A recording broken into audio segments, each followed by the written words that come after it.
Check, check. Good morning. Good morning, everyone. If everyone would please take your seats. Ron, you got a chair right over there. Welcome to Milledgeville, and the former home and the seat of our state government, and it's great to be in this building today. And we'll make a few comments in a minute, but I think since this is our last meeting of the year and the one which we will discuss our recommendations, I think it would be important to start off with an invocation, and I'm going to ask Representative Clay Perkle if he would to give us an invocation this morning. Dear Heavenly Father, God, I do thank you so much for the privilege it is to call this state home. Lord, I thank you for the work that's gone forth in this committee. Today, I pray that you'll give us wisdom.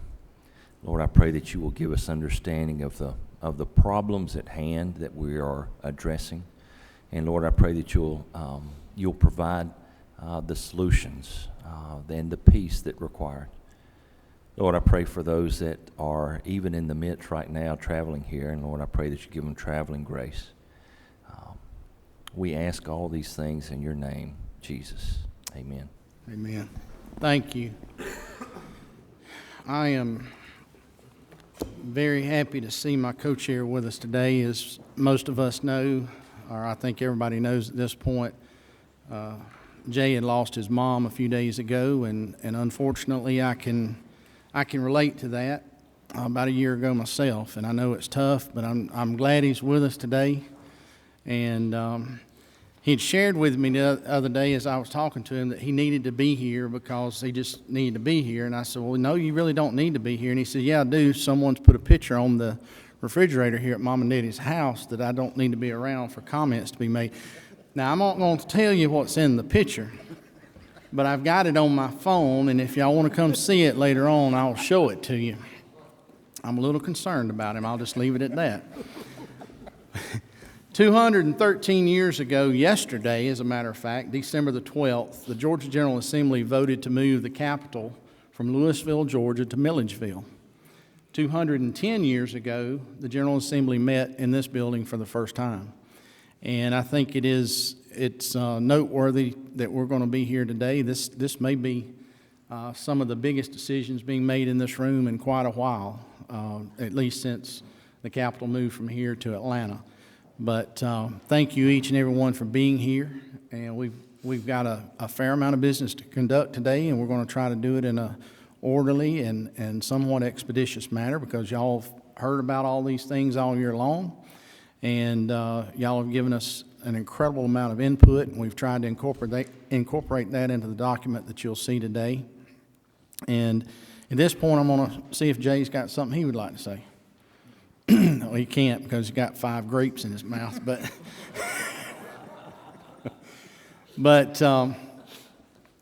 as has been our custom as we've traveled around the state, we've always wanted to hear from our local hosts, our folks that are in our cities and counties. And we're going to do that again today. And so I'm going to list all of them. I'm just going to ask them to pick out which order they want to take and participate in. But we've got our local mayor here in Milledgeville, Mr. Gary Thrower, our county commission chairman, Mr. Sammy Hall, economic development folks, Mr. Matt Pointer, and of course our host here at GMC, General Caldwell. So, gentlemen, if y'all would, please take to the podium, and we'd love to hear from you. Good morning. Representative England and members of the Rural Development Council, it's my pleasure to welcome you this morning, not only to Milledgeville and Baldwin County, but to one of this community's greatest assets, the historic campus of Georgia Military College. On behalf of the city of Milledgeville, we greatly appreciate the time and energy each of you have by being here this morning and boosting the economies of rural Georgia. I can recall a time when our local employment was around 3%, then later experienced a devastation of nearly 6,000 jobs and good career jobs leaving this community. We had become complacent with our good fortune for so many years and were slow to react when the train left the tracks. However, we have made major strides in our efforts to promote our community and compete for jobs. Just a few examples. City and county worked together with our development authority to purchase a 1,700-acre industrial site with rail access located on 441 near the intersection with the Fall Line Freeway. For as long as I can remember, the Central State Hospital served as the hub of economic activity for this region. As repurposing and downsizing transpired over the past decades, our local leadership had the forethought to initiate a strategic plan that would leverage this asset into the meaningful jobs of this community. It's truly been a team effort to this point, and we're excited about the opportunities yet to come. Along with the success and growth of our higher learning institutions, our public school system continues to improve, increasing graduation rates by over 19% in the last few years. The city is moving forward with plans to erect a new state-of-the-art water treatment plant designed to treat up to 12 million gallons per day that we are presently licensed to pull from the Oconee River. The recent sale of our hospital to Navicent Healthcare solidified our ability to provide reliable medical services to our citizens for years to come. So rest assured, our local leadership is motivated and receptive to ideas that would enhance the quality of life and job creation in this community. We do need assistance and guidance from state and federal officials, but we're taking the initiative to create a better environment for business in Milledgeville and Baldwin County. We're hopeful that your time in Milledgeville will be well spent. It's truly an honor to have all of you here as our guests. So thank you.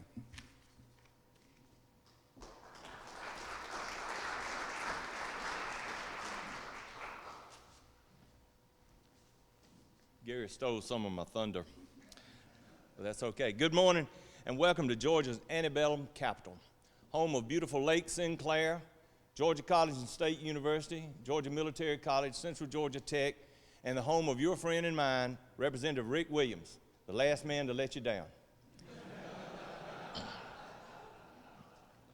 I was talking to Representative Brooks Coleman a few minutes ago, and I thought of this story about a cowboy, so I thought I'd share it with you. Seems this cowboy wound up at the pearly gates talking to St. Peter, trying to get in the door. So St. Peter said, "Have you done anything really important in your life?" He said, "Yeah." He said, "Not too long ago," he said, "I was at a bar in Black Hills of South Dakota, and there was a big biker gang just harassing this young lady." So he says, I pick out the biggest burly biker with the ponytail and the tattoos and the earrings and all that. And he said, and I just walk up and slap him right upside the head as hard as I can. St. Peter looked at him and he said, "That sounds good." He said, "When did that happen?" He said, "A few minutes ago." So it's an honor to have you in our community. I appreciate the interest the state has taken in rural development. Some years ago it was said there are two Georgias. Sometimes I think that still might be true. They said it was Atlanta and everyone else. So I appreciate the fact that the Development Council and your efforts are to take a look at the rest of us and see what's going on. Each county in the state is in competition with every city in the county and every city and county in the nation. So I think our number one priority is probably job growth or job creation. We need jobs. But let's remember, without health care, jobs aren't as important. We got to have health care for our people. So maintaining access to health care is vital. And then also, let's not forget that we have to have a group of people that are capable of being employed in those jobs we create. So we have to look at education just as well. Our education system is extremely important. We here in Baldwin County are working hard to improve our economic situation. Not unlike many other communities in the state, we took a hard hit in 2008 when we lost somewhere around 4,000 jobs. This was during the economic downturn. But we're trying to make lemonade out of those lemons. The Milledgeville-Baldwin County Economic Development Authority has acquired a large mega site that Gary referred to. It's on a 4-lane highway and it has rail, so we're poised for some big industry and we're ready to work with them. As Gary also mentioned, Central State Hospital Development Authority is trying to repurpose the Central State Hospital campus, and thanks to the governor, the Properties Commission, and many of you and others, things are turning around and things are looking much better at Central State Hospital. Baldwin County, along with our neighbor to the south, Wilkinson County, again thanks to the state, recently acquired a 500-acre tract on the Fall Line Freeway, and we're ready to develop that site. So we have opportunities here. We just need to find the right businesses to come in. We also are fortunate that we have 3 colleges here in our community. That's not many places can say that, but we have Georgia College, as I said, GMC, Central Georgia Tech, and we have lots of students that come here and they want to stay here and work. But right now we don't have the job, so all we need is an opportunity to put them to work, and that's where the state and hopefully the suggestions that you have here today can help move that forward. So again, I'd like to thank the council for the time and efforts that you spend to look at rural Georgia and to make some suggestions about how we can improve. Thank you for being here today, and we're glad you're in our community.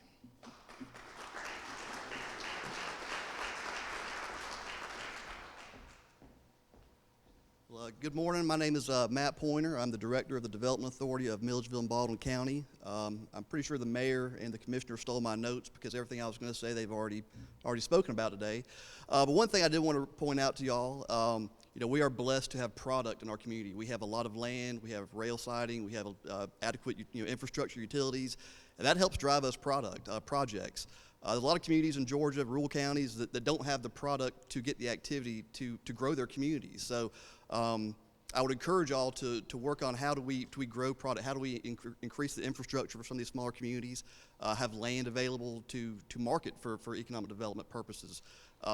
That's the big driver is, the industry needs sites, they need land, they need, the adequate infrastructure, but they also need the workforce. So really, all those things combined to help rural Georgia grow. And again, I had a lot more to say, but I don't want to reiterate what the previous 2 speakers have already said. So again, thank y'all for being here. We look forward to what y'all come out with, and thank you so much.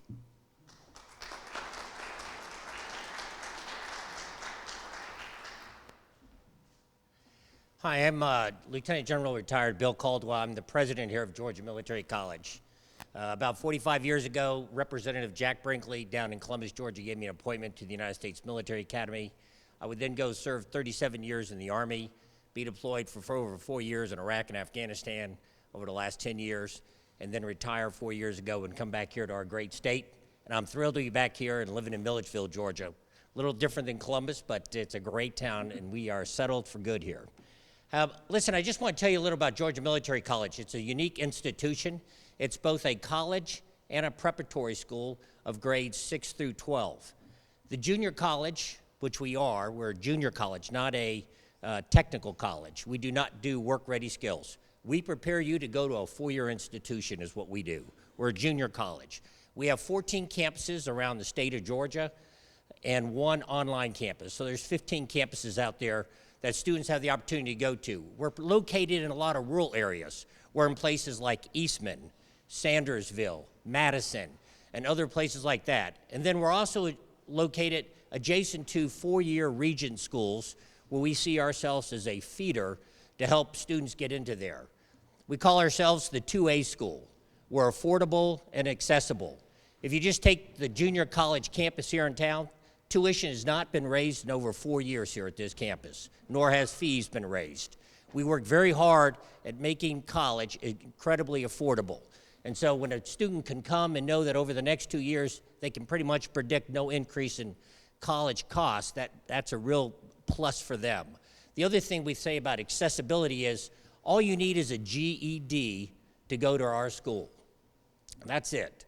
So those who don't make it in, let's say, into Valdosta State University, Valdosta State normally gives us a list of students who do not get accepted because they don't meet the qualification requirements. We'll then contact those students and we'll tell them, look, if you're still interested in going to Valdosta State, we've got an agreement with them where you can come, go to school with us for 2 years, get your associate's degree, and then transfer in as a junior with all your credits going on over to them. And so we work very hard with the region schools to do that. We know that 75% of our college 2-year graduates will go on to and attend a region school in the state of Georgia. So we see that as being a very part of what we do. We also provide dual enrollment. We're right now probably the largest dual enrollment provider in the state of Georgia. This past year, we had over 2,300 students do dual enrollment with us. We're on current track this year to be over 3,000 high school students taking dual enrollment courses with us at one of our campuses across the state of Georgia. Most of the places where we provide dual enrollment is in rural areas. We also provide dual enrollment online into very rural areas where there is no college campus located there. We are a predominantly black institution. That's the uniqueness about the junior college, Georgia Military College. We're federally recognized as what they call a PBI because of the demographics of the student that we also bring in. When I was with the chancellor about 2 weeks ago talking to him, again, one more time, we reaffirmed that we have a different role and mission than what the regions do. Our job is to take those who do not have the ability to get into a region school and give them 2 years of college and prepare them, and then move them on to a region school at the end of that 2 years of education with us. The other thing we've done is we've established a 4-year program, which the Georgia legislative body 4 years ago gave us the authority to do, but it's a very unique kind of 4-year program. It is only for the technical college student graduate of Georgia. The intent here is to give a Bachelor of Applied Science. It's the only degree we offer, not a BA or a BS, because we have region schools that do that and they do it exceptionally well. We offer just a BAS, a Bachelor of Applied Science. We offer 3 degrees, and it makes sense. So a technical college student finishes their 2-year degree, goes to work, now wants to move into management or supervision. You can come back, start as a junior with all your credits transferring, and we'll give you a degree in business management, supervision in management, or supply chain management. Again, very limited but focused after the technical college system graduate of Georgia. When you get here and you look at what we have here, we're the only military junior college in the state of Georgia. It's a uniqueness about Georgia Military College. There's only 4 in the United States of America. It's a federally supported program where they send young men and women to be able to be commissioned into the armed forces of the United States, specifically the Army. So the military junior college is here on this campus. We have about 280 cadets in that program. And then in addition to that, we also have the state service scholarship where you all nominate people to us and we bring them in and give them a full ride to go to 2 years of college while simultaneously serving in the Georgia National Guard, and then with an additional 2-year commitment after their 2 years of college with us. But it's a wonderful program, and every member in this room has the ability every year to nominate as many as you want to take advantage of the state service scholarship, go to Georgia Military College, get into our cadet program, go through the regimentation, and serve simultaneously in the Georgia National Guard. In addition to that, we're very unique again here in that we have a preparatory school. We take children from the 9 surrounding counties who come in to go to our 6th through 12th grade here. Just to give you, it's like a state special school. It is the only public full JROTC high school in the state of Georgia. There is no other high school who's public that has every student mandatory. In order to attend this school, you have to join the junior ROTC program and participate in all the activities and do them well. But that's what we do here in this school. But to tell you what comes out of that is, over the last 8 years, it's had a 100% graduation rate. Think about that. 100% graduation rate over the last 8 years. Over the last 2 years, it's had a 100% college placement rate. If you go back and look from 2006 to 2010 and ask how did those graduates do, 80% of them today have a college degree, at least one college degree. 80% of the graduating classes have today at least one college degree. Most high schools have a challenge even boasting that for a high school graduation rate. We boast it in terms of our students 4 years later who are able to talk about their college degrees. When you look at the Class 2, we exceed not only state, but national ACT and SAT averages. Again, it's the uniqueness of taking a JROTC environment, public special school here, and putting those students starting in 6th grade through, preparing them to go to college. The other thing is we're 51% female.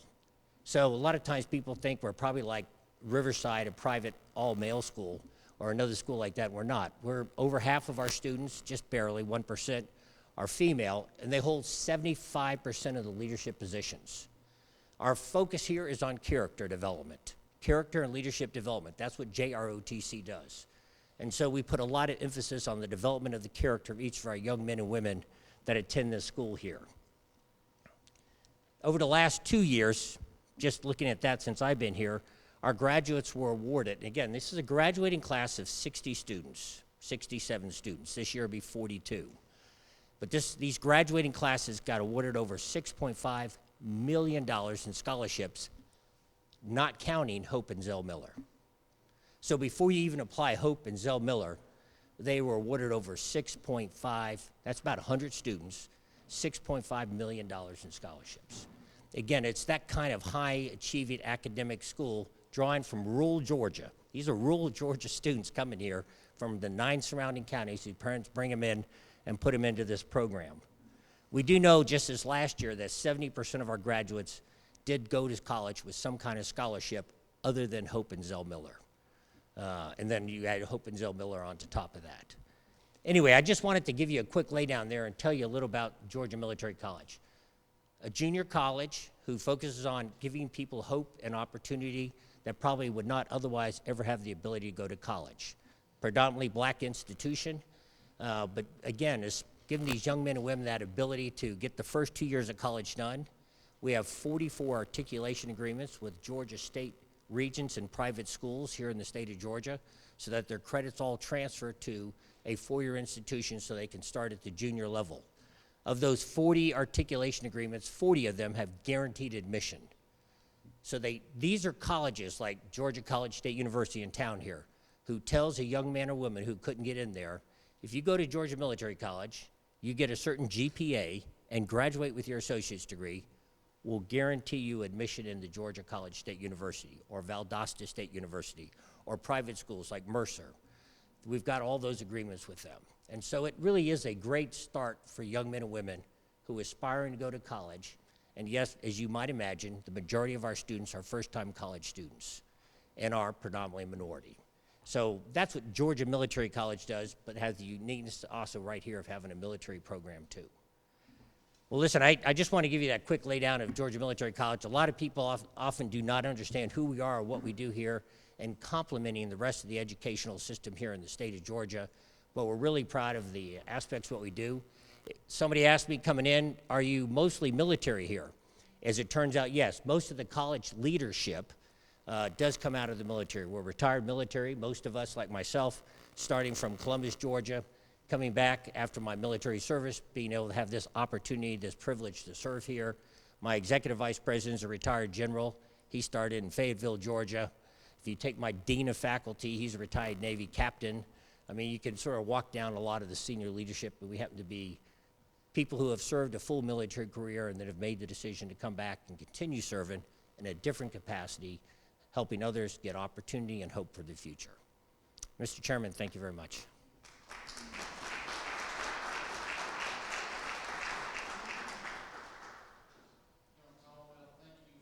Y'all's hospitality here today, and members of the council, they've gone above and beyond to make us feel welcome. And he told me as we were talking just before the meeting, says if there's anything that you need, we will make it happen. And I jokingly replied to him. I said that's what I love about a military structure. Y'all can deliver anything from thermonuclear war on down, so they can usually deliver. Mr. Co-Chair. He is bound and determined to try to catch me with my mouth full, but he was singularly unsuccessful.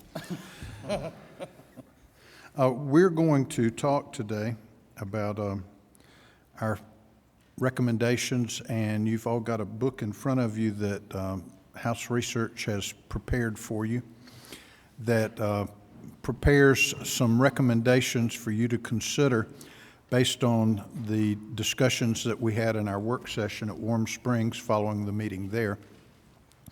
And certainly want you to take a minute to look through it. We aren't going to rush anybody because we've got the morning to discuss this. But want to take it and sort of go through it section by section, if that is agreeable with my co-chair, and just talk about these things. And the first section is the actual sort of an introduction that's got some information, and what we would like to do today is to finalize the recommendations with the understanding that we may flesh them out a little bit more, but we won't change any particular recommendation. We won't add any, but we may be a little bit more verbose in explaining what the recommendation is and what it means. But so if you have some suggestions about that, you can make those either during the meeting or after the meeting. And but what we want to do is actually approve the specific recommendations. But if you have questions or suggestions about how the introduction or some of the underlying background information can be better explained, certainly feel free to do that. But what we want to do is focus on the recommendations.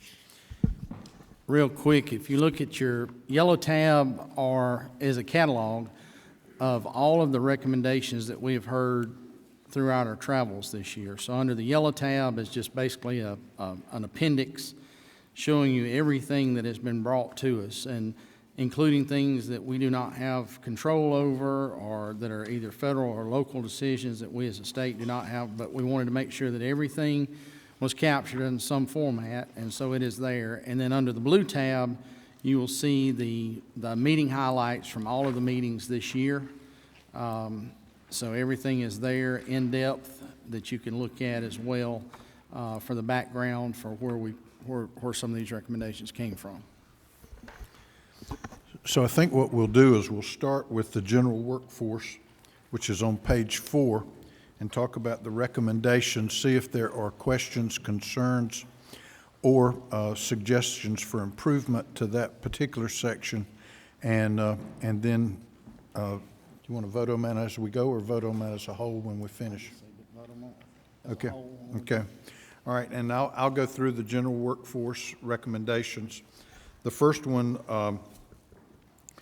would make available in counties experiencing less than a 5% population growth over 5 consecutive years, which is currently 121 counties, and would provide a one-time, one-person filing jointly 10-year income tax deduction for up to $50,000 for new residents.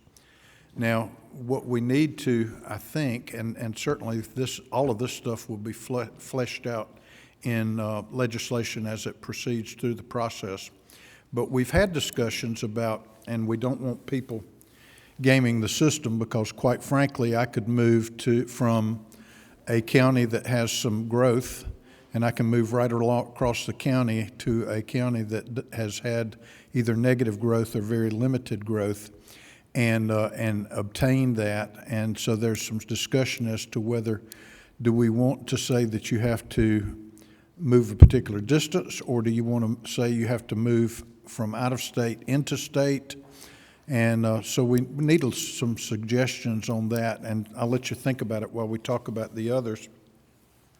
The next recommendation is to allow local governments, if they choose, to pass a referendum to provide a one-time 10-year abated property tax exemption to provide more affordable housing and improve cash flow for new residents to pay back school loans, establish businesses, start medical practices. The next is to provide a one-time per-person filing jointly 10-year state income tax exemption up to $100,000 where the local property tax referendum is in place to draw professional level high-wage earners. And then these exemptions, the homestead exemptions, are transferable within a county during the 10-year period for relocations to encourage growing families to upsize. All right, the purpose of all of these is to try to reverse the migration trends that we're seeing. And if someone moves into a county that is slow growing or no growing or has negative growth, that they would be allowed a $50,000 income tax deduction on their Georgia income taxes, and at the current 6% rate, that would mean about $3,000 to a family. And that the county, if they wanted to enhance that, could allow a 10-year tax abatement to encourage people to actually build houses or purchase a house so that that establishes their permanency rather than somebody coming and taking advantage of an income tax exemption and then moving on when that plays out. That forces people to put down roots. And then the third component of that is if the county has actually put in some skin in the game by putting in that tax abatement, that the $50,000 income tax exemption would actually go to a $100,000 income tax exemption. And then the transferability was talking about the tax abatement for ad valorem taxes. So if I move from one location in the county to another location in the county, as long as I stay in the county, that I could transfer what was left of that abatement to my new residents so that people are encouraged as they become more upwardly mobile to actually build a new, bigger house. So that's the recommendations regarding general workforce. So, Terry, get a mic. Yeah, 1, 2, 3, 4. Can you, the $100,000 10-year state income tax exemption about professionals and the income levels, have we looked at that? I mean, can you clarify that a little bit more? Well, basically when you're saying it would be available to anybody, it's not limited to professionals. But what we're looking at is generally you would have professionals that would be the ones that would, in a rural county, you're looking at doctors, especially lawyers. I don't know whether lawyers can be considered professionals or not. You know? But a lot of times your leadership in these communities come from your professionals. And so what we want to do, because one of the things that we've seen is that even smaller counties, if they've got good leadership, can overcome some of the hurdles that we've seen facing rural Georgia. So we want to, for instance, I know that in my home county, Mitchell County, we've got a plant that employs 2,200 people, and that's a great thing. But all the upper management lives somewhere else, and so we are missing the resources that those people who have great organizational skills, who are obviously very highly motivated, or they would not be in their positions, but they're somewhere else. But they are open to everyone. Yes. Okay, all right, that was my question. Other question? Yeah, right. Yes, sir.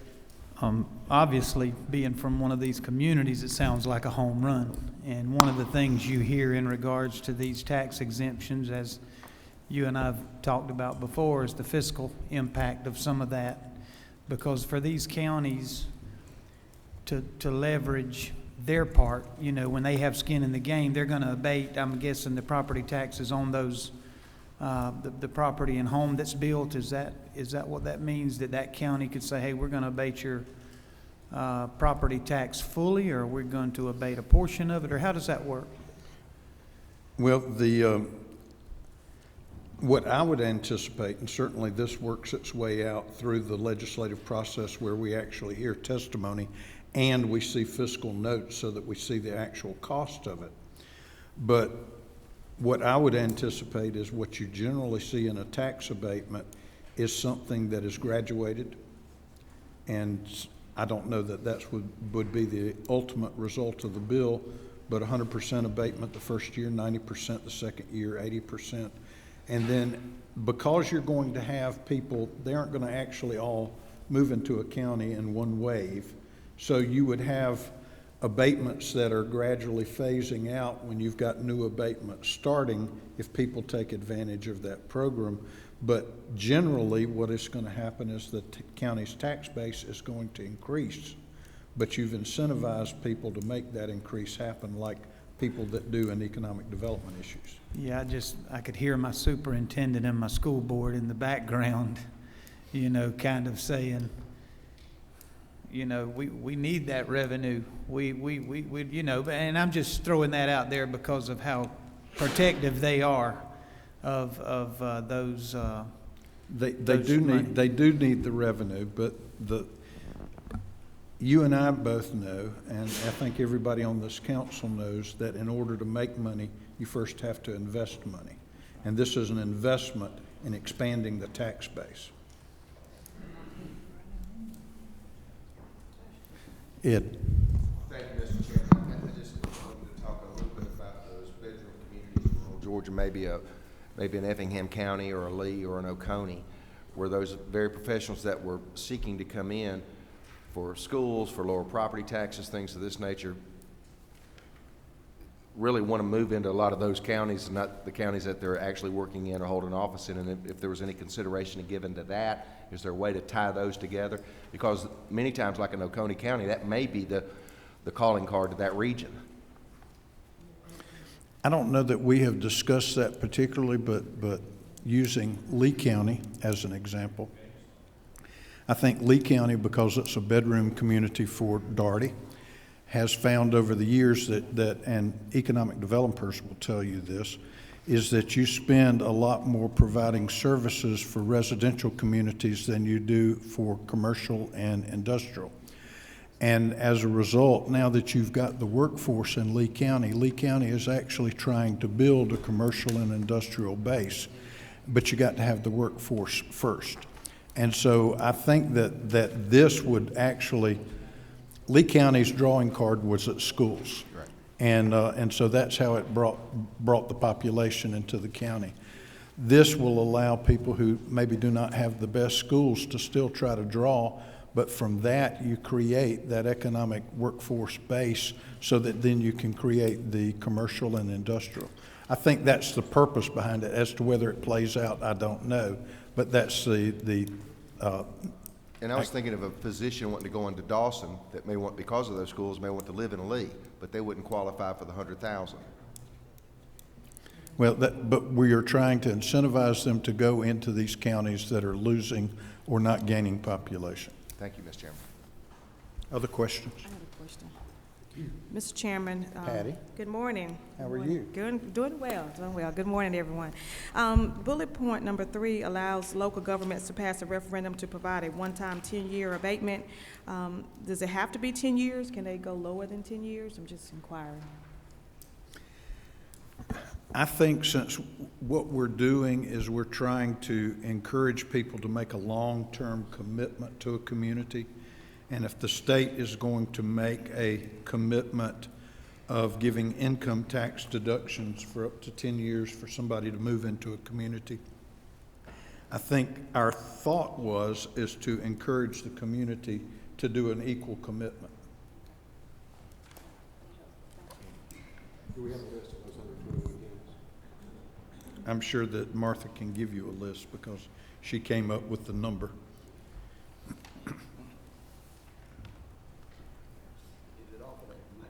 Anybody else? Where? Tom? Did you have a question? I think it may be. Anyone else? You know, and certainly when we get the fiscal note on this, it may be that 121 counties may be more than we can afford.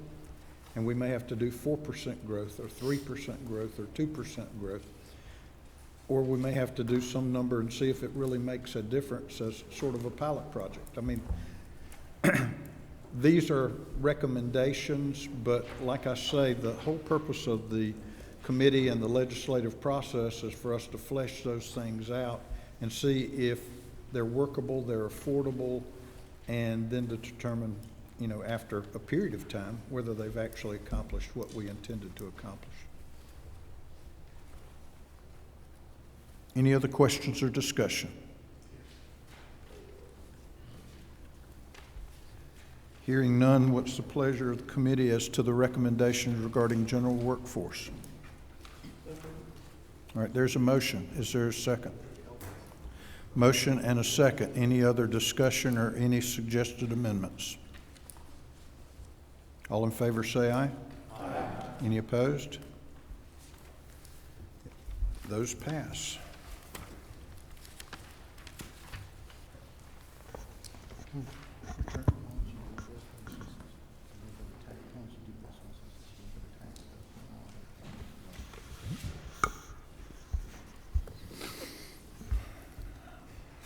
All right, the next one is broadband.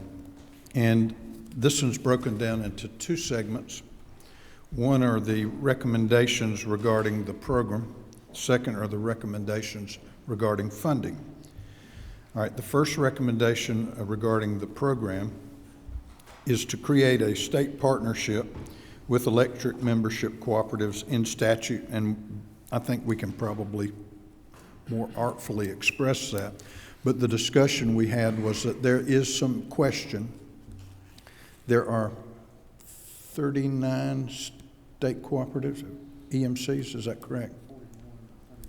Yeah, 39. There, two of them are, I think, TVA, but 39 that are not TVA cooperatives, and out of those cooperatives in the state of Georgia, two of them I think are currently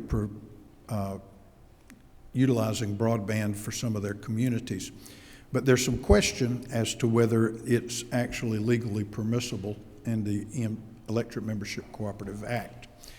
And so what this recommendation is that we make it clear in the EMC Act that this is a permitted activity for electric membership cooperatives. The second is establish a reverse auction with a kickout clause to fund underserved census tracts. This was based on a model that's happened in New York and some other states where the state actually encourages providers to bid on underserved census tracts and say, for instance, and I'll just throw out a number, I think I can serve this tract for $1 million. Unfortunately, I think that because of the lack of density and population, that it really is only going to generate 500,000. So in order to incentivize me to invest more money, then I think that I can get a return on investment. I'm going to need a $500,000 incentive. And some other provider comes in and says, well, I'm going to utilize some different type of technology. I think I can do it for $300,000. And so whoever would be the low bidder would then get the auction. But there would be minimum requirements of, for instance, you have to serve everybody in the census tract. You can't, if anybody wants it, then you've got to serve them. You can't cherry pick. And number two, you cannot overprice it. And so we would set a price of, say, $60, that you can't charge any more of that for your minimum service. And then you would provide minimum service requirements of such as 10 MIPS down upstream and 100 MIPS downstream, or 25 MIPS downstream and 5 MIPS upstream. But anyway, there would be some minimum so that you couldn't just basically provide something that was equivalent to dial-up and call it broadband. So that was the purpose of the reverse auction, which it may take 10 years or 15 years or 5 years to cover the whole state of Georgia, but it gives us a mechanism by which we can start, because if we've got $200 million in the budget every year for rural broadband, and you can do 400 census tracts a year at that, then that basically tells you your rate of expanding rural broadband. And as technology improves, you know, the cost would probably go down. There was an announcement that my co-chair was showing me a minute ago where AT&T has announced that they're doing a pilot project in the state of Georgia for trying to provide a mechanism by sending broadband signals over the wires, but not the electric wire itself, but over the field that is generated around the wires, and that they think that they can make that commercially viable, but they don't know exactly when. So if you don't have to put in poles and if you don't have to put in wires, certainly the technology at some point in time will make this less expensive, but we can't wait for that technology to, you know, to provide what we need to provide to rural Georgia. So anyway, that's sort of a long explanation. Terry's nodding and laughing for what we're talking about in reverse auction. And then if we do the reverse auction program where we actually incentivize the expansion into rural areas, We would first prioritize funding to those areas that do not have any cell or broadband coverage at present. And we would also prioritize that funding into areas that need it for public health or public safety reasons. Because a lot of what our health recommendations are going to depend on is the availability of broadband. And if you can't do telemedicine, then you aren't going to be able to provide the kind of medical services that you want to in an area. So you want to serve those areas first. The next recommendation is to include incentives for adopting and implementing a model broadband ordinance. This is similar to the two bills that we saw last year that were presented, one in the House by Don Parsons and one in the Senate by Steve Gooch. And those bills basically said that, we want to remove some barriers to the ability to get permitting in areas so that we can help rural areas move faster. The next recommendation is to allow for pole attachment fees at the FCC Commission formula rate plus 50%. That's not the way I remember us talking in Warm Springs. I thought we talked at some multiple of the FCC rate rather than coming down with a specific rate, but that can all work itself out in the legislative process. Yeah. And I guess my recommendation's correct and Terry just changed it. But one of the impediments, we're talking about not only incentivizing, but we're also talking about removing barriers. And if you look at the electric maps of the state of Georgia, you'll see that most of the areas in the state are covered by the EMCs. And that's the areas in the rural areas that we want to attract rural broadband to, but we don't want duplication of pole services and line services, and so we need to make sure that everybody recovers the cost of investment and some kind of multiple of that, but we certainly do not want a barrier to preclude other people from being able to serve those same customers. Need predictability for someone willing to be a provider. Right. Terry pointed out that what we're looking for is predictability because, quite frankly, if prices are all over the board, then you can't predict what your cost is going to be. And then the last recommendation is to streamline permitting for small cell and broadband permitting, and that's along the same lines of what we talked about, a broadband ordinance.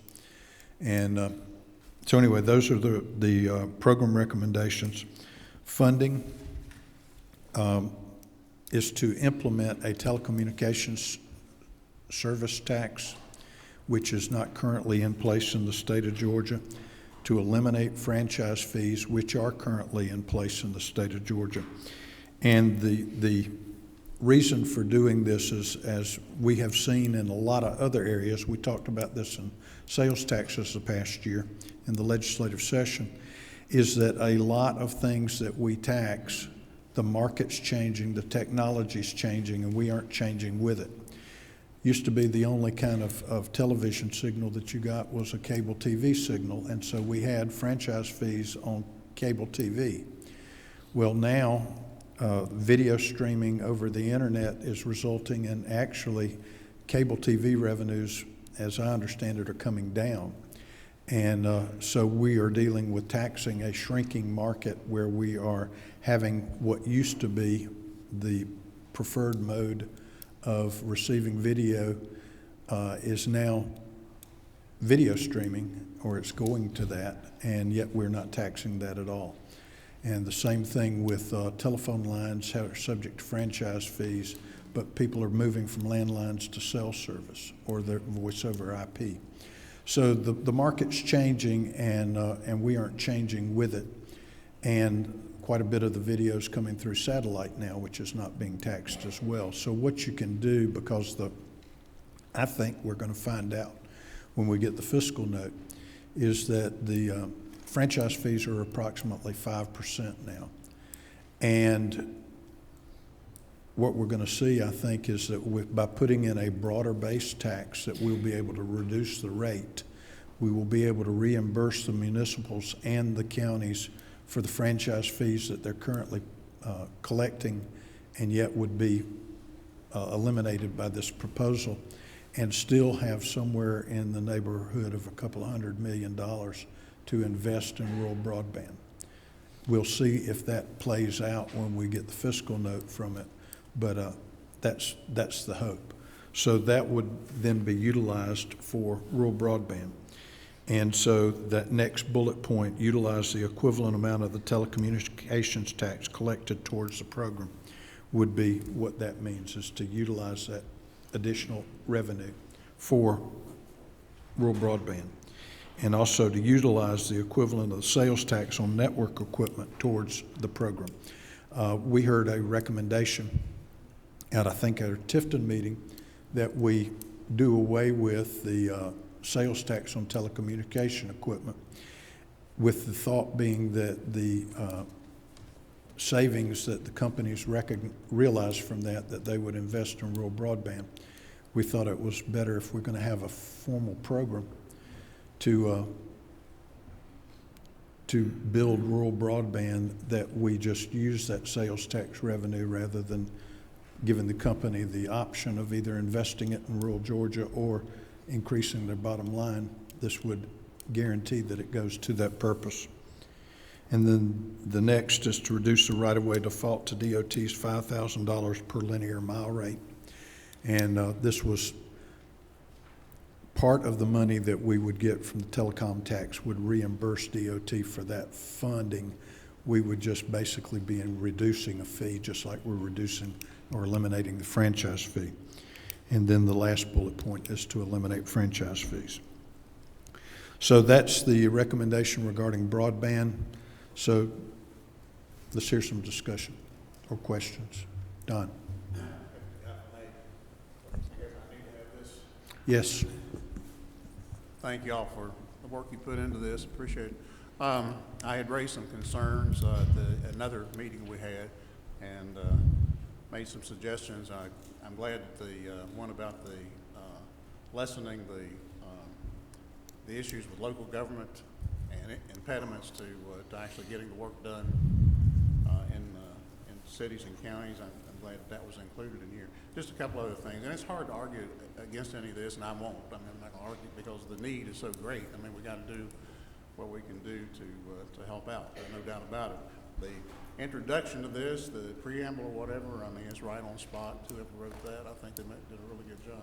A couple of things, though, I think I had mentioned previously, and I just want to reiterate this. I do think that we need to have sales tax relief for the companies for the equipment they use to provide broadband in these rural areas. I think that would be an incentive to do it. I think it would help a lot. It would keep money from going out of the state to places that do it that way.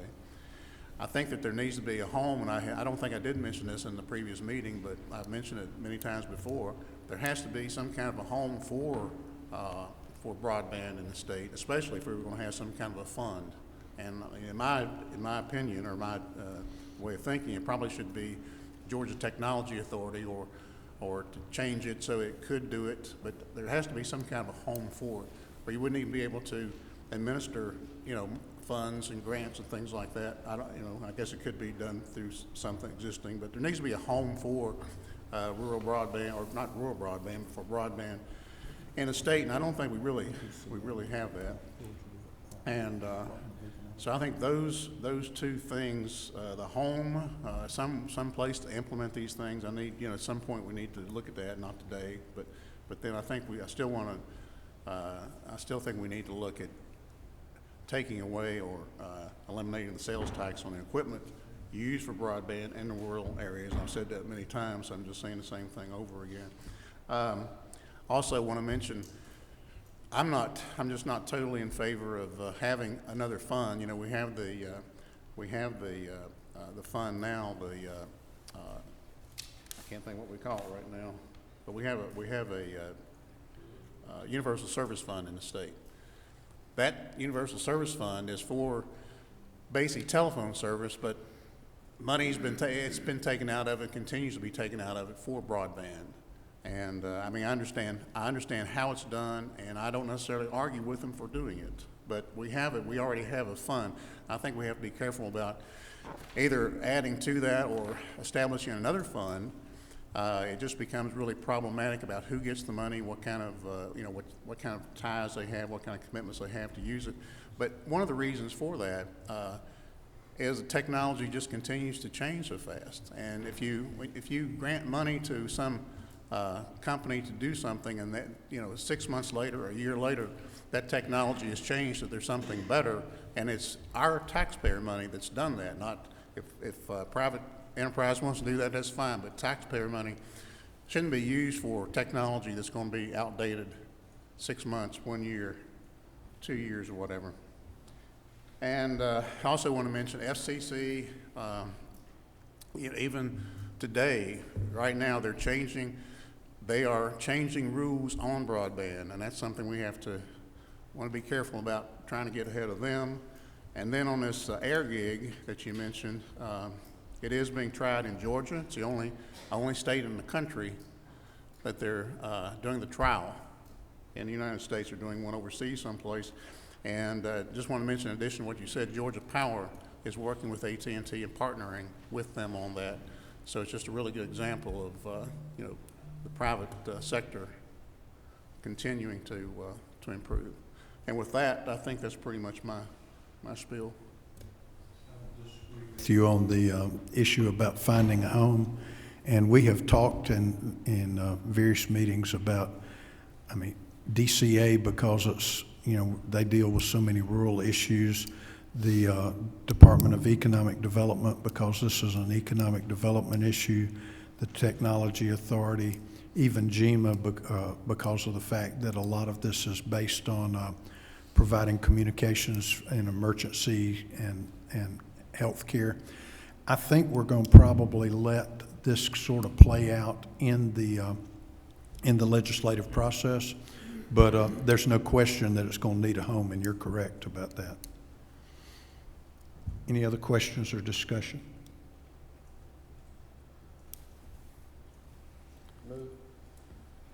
Dadgum, y'all are being awful friendly this morning. Is there a second? All right, we've got a motion and a second to approve the both program and funding components. Are there any further discussion or any amendments to the recommendations?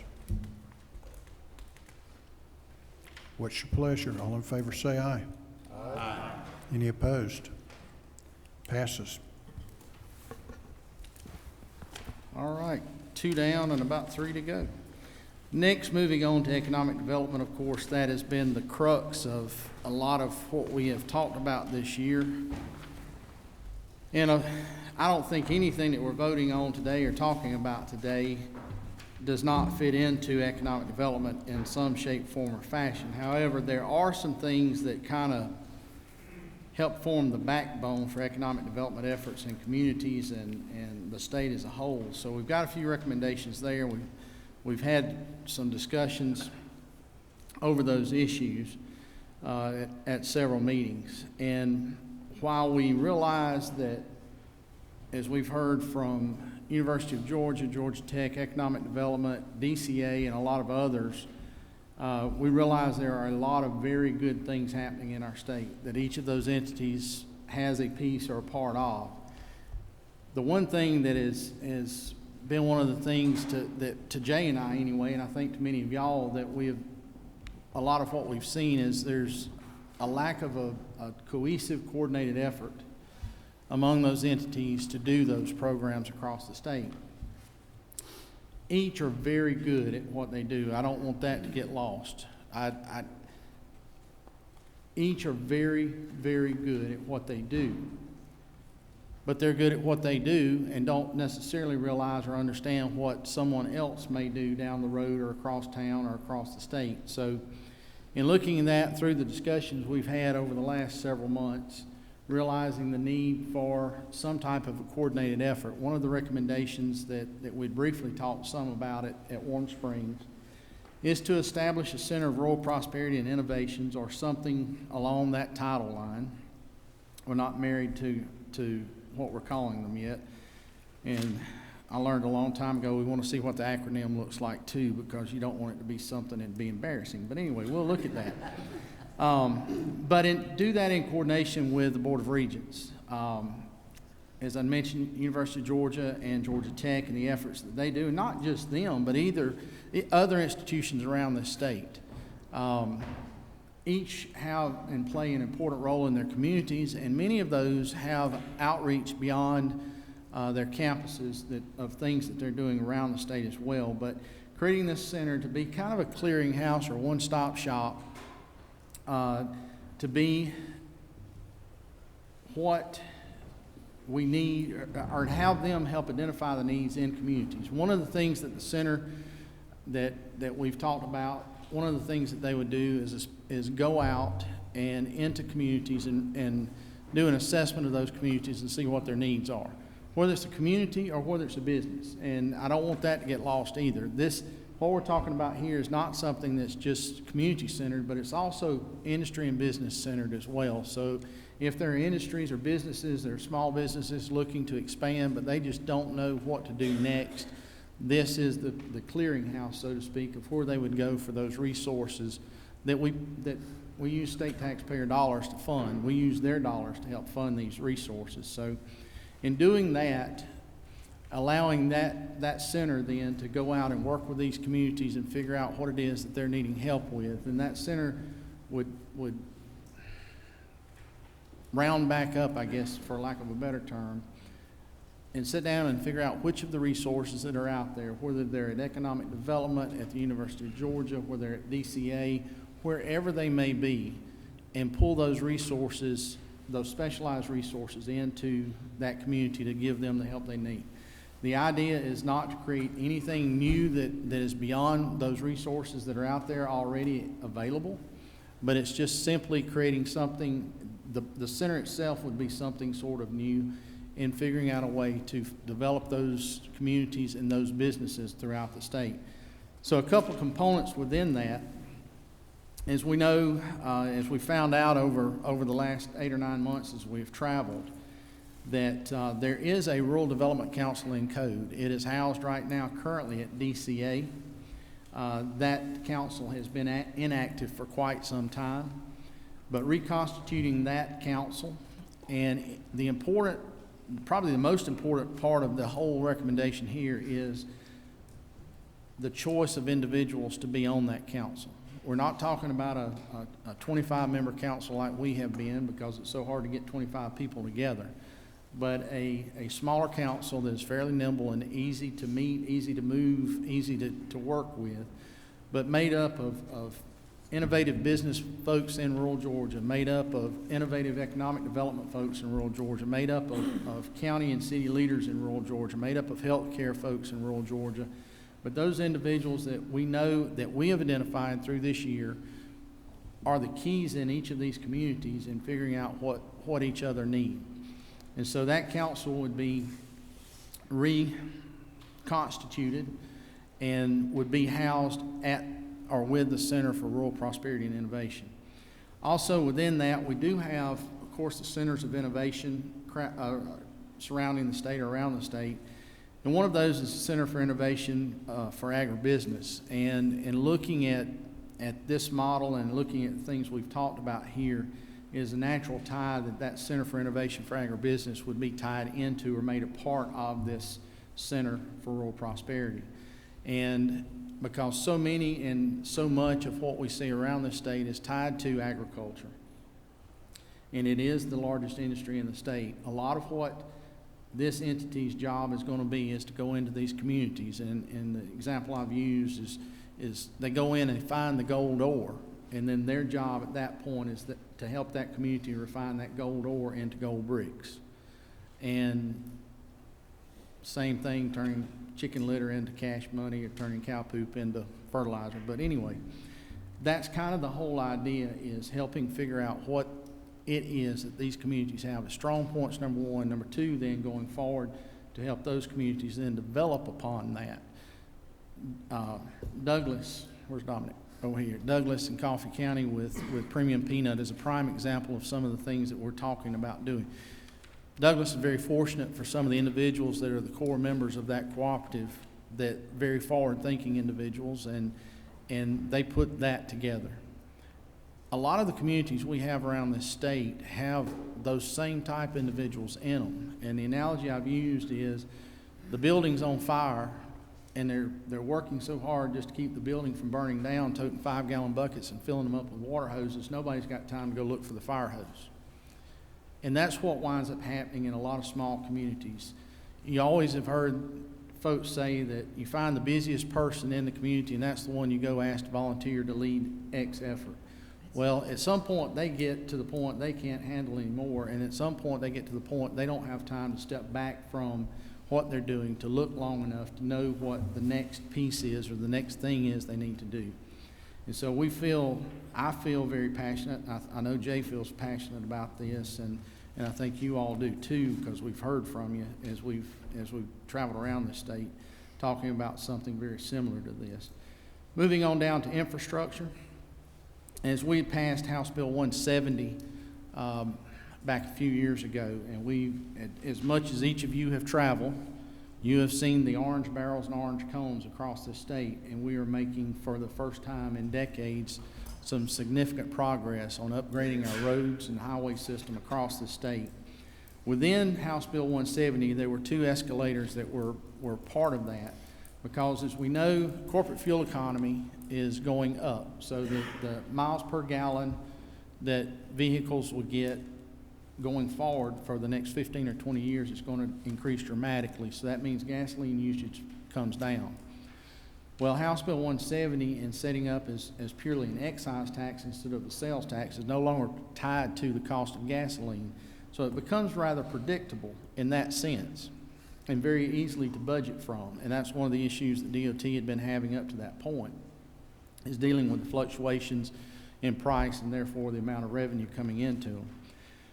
But as cars and trucks get better mileage, that means usage falls. And so there was a provision in House Bill 170 to track 2 different things. One of them being Consumer Price Index, which is basically the rate of inflation, and also the CAFE standards as they increase, then trying to negate the negative impact that those would have. Those, I think one of those are set to expire, and I think it's CPI is the one that's set to expire, and he's showing me something I can't read. Tell him what you're reading there, big boy. All right, on the excise tax, the House Bill 170 said the Consumer Price Index shall no longer be used after July 1, 2018. Okay.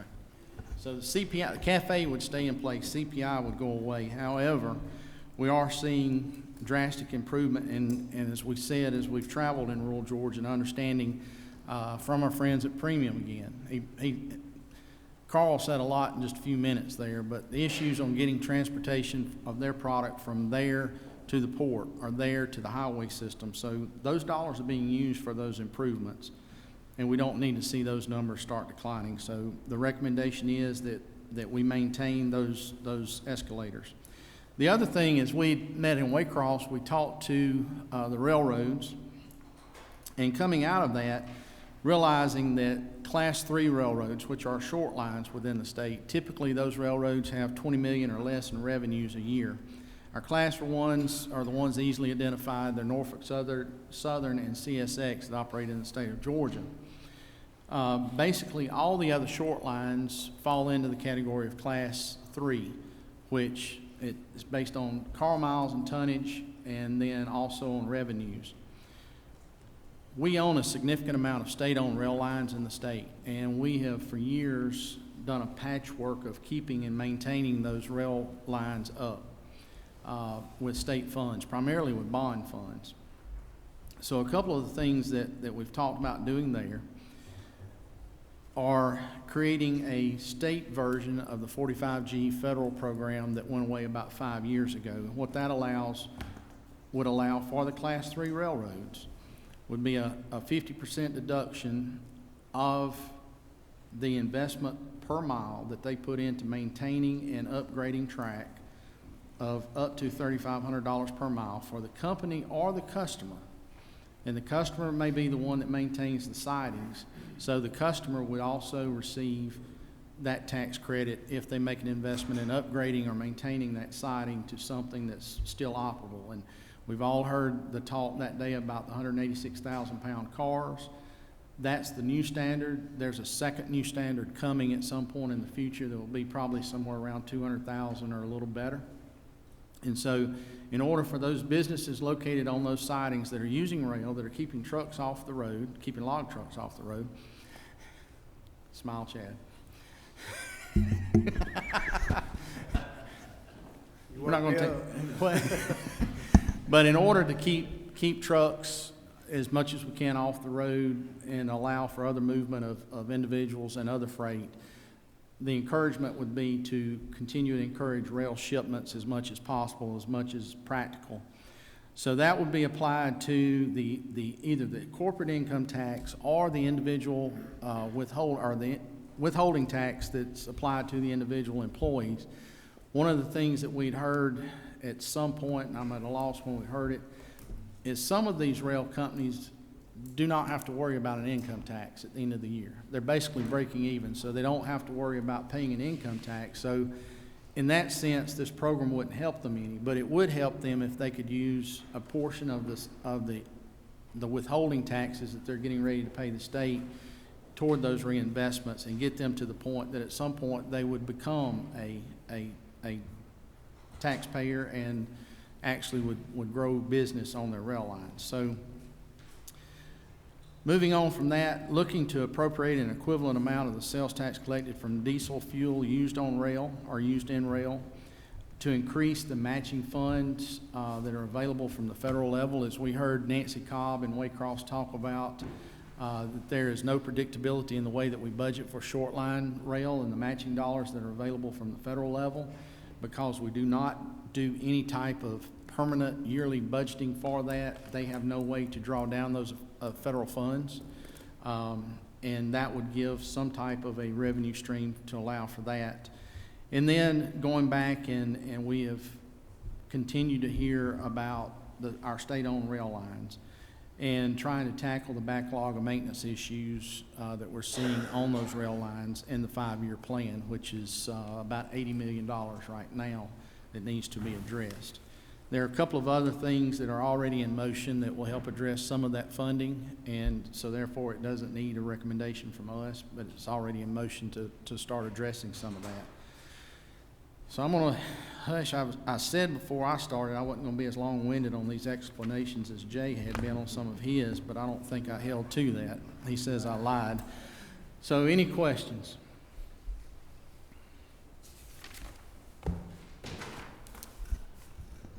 Ed?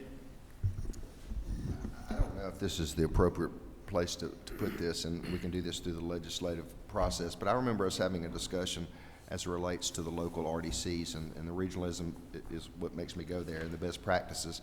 And Chairman McCall had asked a question about what qualifies for medical transportation and things of this nature, and I went down a path and asked them, do they ever pick people up and take them to jobs?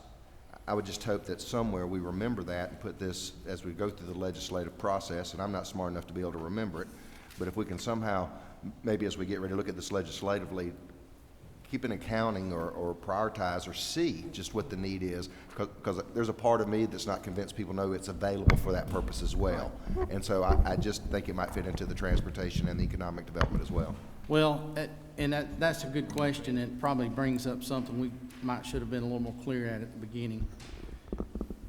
The intention is to bring 4 omnibus bills that are dealing with, or 4 or 5 that deal with these topics we're addressing today. The topics like that have not been lost in the fray, but there are the opportunities for smaller bills that deal with things like that when we finally figure out what it is, because of the federal funding issues that are involved there as to who can be transported and who cannot, and how they can use this and how they can't.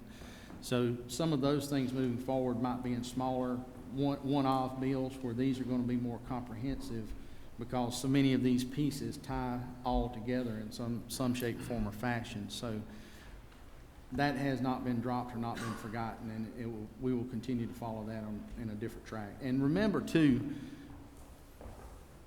while we're voting on these recommendations today, the process continues on next year as well. And so some of those things, like that in particular, that's a good bit more complicated, it gives us the chance or the opportunity next year to really focus a meeting or two on that particular issue as well. If we see, once we get there on January the 8th, if we see that we're just not going to be able to get enough information to figure that out in this coming session. Robert?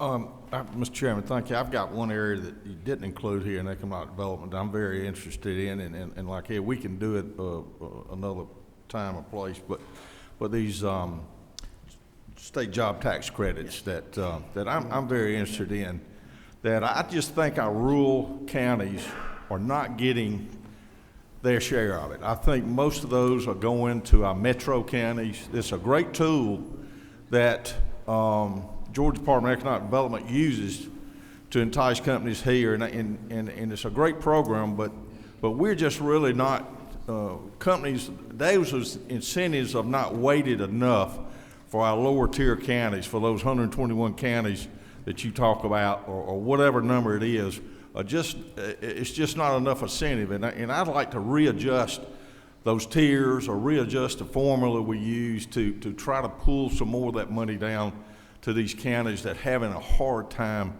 recruiting companies and jobs there. So just would like to keep that in mind.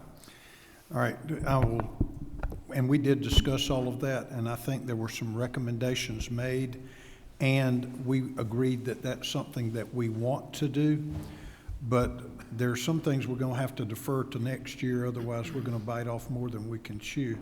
And so that's one of the things we've sort of decided to defer, but we have not forgotten. Okay, thank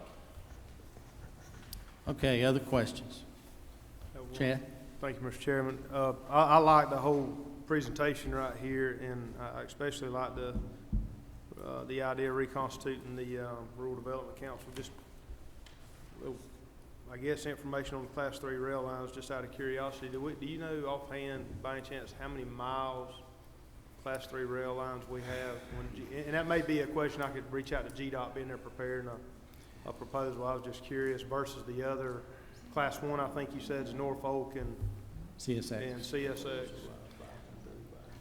Chad, I know I've heard that number this year probably 3 or 4 times. But I didn't mean to catch you on your heels. No, it escapes me right now. And somewhere in the back of my brain is the number of state-owned rail lines, number of miles of state-owned rail lines, and the number of private-owned Class 3s as well. And for some reason in my head, I'm thinking 200 and some odd miles total between the two, but I'm not positive on that. Does Matt follow up, Mr. Chairman? It's more, okay. Excuse me, 5,000. Maybe it's 200 and some odd state-owned plus then the private-owned. 200 plus miles of state-owned rail line, somewhere in there. 5,000 private. But I think on the 5,000 number includes Class 1 and the short lines though. And what he's asking about is only short lines. But and that actually may be in your Appendix B under the blue tab as well in the back. Okay. I think it is. Look at the Waycross meeting. I think it spells it out in it. Follow up, Mr. Chairman? Yes, sir. The car weight increase you were talking about, is that both on state-owned and private-owned rails? That's just industry. That's the federal rail regulating that? Well, I don't know that the feds necessarily regulate it. I think it's just the interchange agreements between the railroads primarily. AAR may have a piece in that, but the standard right now, maximum weight is 186,000 pounds. And I know some of, especially the western roads, are looking to go to a higher number because they have to cover such great distances to get product back and forth. And I've heard of a 210 or 220,000 number thrown out. Yes, it's sir. been talked about probably now for about 10 years that they would look to go to, but at the same time, that would require major investments on Class 1s even to get to that point. Yes, sir. If they decide to go there. But it's just something that's being talked about. But our intention is that we get the Class 3s to be able to at least handle the 186,000 and at up to a 25 mile an hour speed limit. Yes, sir. The reason I ask, and this may, if the council hadn't encountered this yet with any of their rural industrial development sites. Like I know in my home county, when CSX went under some different leadership change, they were lengthening some of the trains, and it actually ended up creating a block, and financially the county couldn't come up with the funds to meet CSX's needs to put another switch in. And that's a huge deterrent when a potential client comes into our little Mayberry town and a train's sitting there blocking the crossing for 30 or 45 minutes. And so I didn't know if, I've talked with some of the folks at CSX there in Waycross at the Rice Yard, and if the train cars could get increased in weight because their braking technology is better today, maybe that could shorten the distance, because, or either we're going to have to find out some funding mechanism to help these lower end counties like Robert was talking about on the on his example with the job tax credit, to help them be able to figure out a way to get these crossings and these entrances to their industrial parks, because it just automatically turns somebody off when they come to it. The weight piece is purely on the railroads and the AAR to decide, because every additional pound is an incremental increase of maintenance, wear and tear on the rail head itself. So yeah, they've got to look very, very carefully. And thankful to the world of technology, someone has sent me, we've got 1,600 miles of short lines in the state, and 400 of those are state-owned. So it's amazing what these things. 400 state-owned. I guess my point was, whether it's state-owned or privately owned, I don't know how many of them go in front of an industrial park in a rural community, but that is becoming an issue down in my district for recruiting industry in with the length of trains. And I didn't know, when you mentioned raising the weight of the rail car, if that would help us shorten the length of the train. Theoretically, it should. Or they may just have a longer train, a heavier car. We just got that may be something we figure out. You get to a point though that physics becomes involved too, and you know, how much can a piece of steel hold up on agree 100%. or rolling. So huge financial burden on these rural communities. Right. Try to get these crossings to where they can showcase a piece of property. I understand. Other Clay. I agree with the need for the center. And I think it's a great idea, and using agribusiness in that as well. How do we ensure, other than just the makeup of the council, that this is not another body that eventually becomes, lethargic and is not useful? That if it's dynamic, I mean, is it dependent on the institution that it's in? Is there something that we can do to make sure, you mentioned we need innovative leaders on this council in order to find the nuggets and not provide a state-funded, we are here to, just make your life easier, but to go out and be proactive and go to communities and search out and not become stagnant. Is there something that we can do, or are we dependent solely on the makeup of the body in order to make a vibrant, vital part of the rural community? I think you wind up, it's kind of a three-pronged approach. Part of it's going to be the makeup of the council and making sure that they understand their charge. Second is the institution where it is placed at and their drive to make it successful. The third thing then becomes oversight from the General Assembly. Just like we're supposed to do on a lot of different things, but in some ways I feel that this is a little bit different, because this is one of those things that we cannot afford to watch and see fail. That I think it will, whether it's me sitting here today or someone else sitting in my seat 15 years from now, it's one of those things that the General Assembly will have to be involved in, and those members from rural districts are going to have to maintain some interest in and making sure that it continues to do what it's supposed to do. Ultimately, everything kind of ties back to funding too. So ultimately, the General Assembly is responsible, and if it's not accomplishing what it's supposed to do, then our body has the ability to come in and make changes or reconstitute or do away with or whatever's needing to be done. So I think it's, like I said, 3 or 4 pronged as to how that that accountability is held in place. Any other questions? Do I have a motion? Motion. You have a yes or a motion? All right, we have a motion, we have a second? Have a motion, numerous seconds on the recommendations under economic development. All in favor, let me know by saying aye. Aye. All opposed, like sign. Motion carries. We will take a 10-minute break.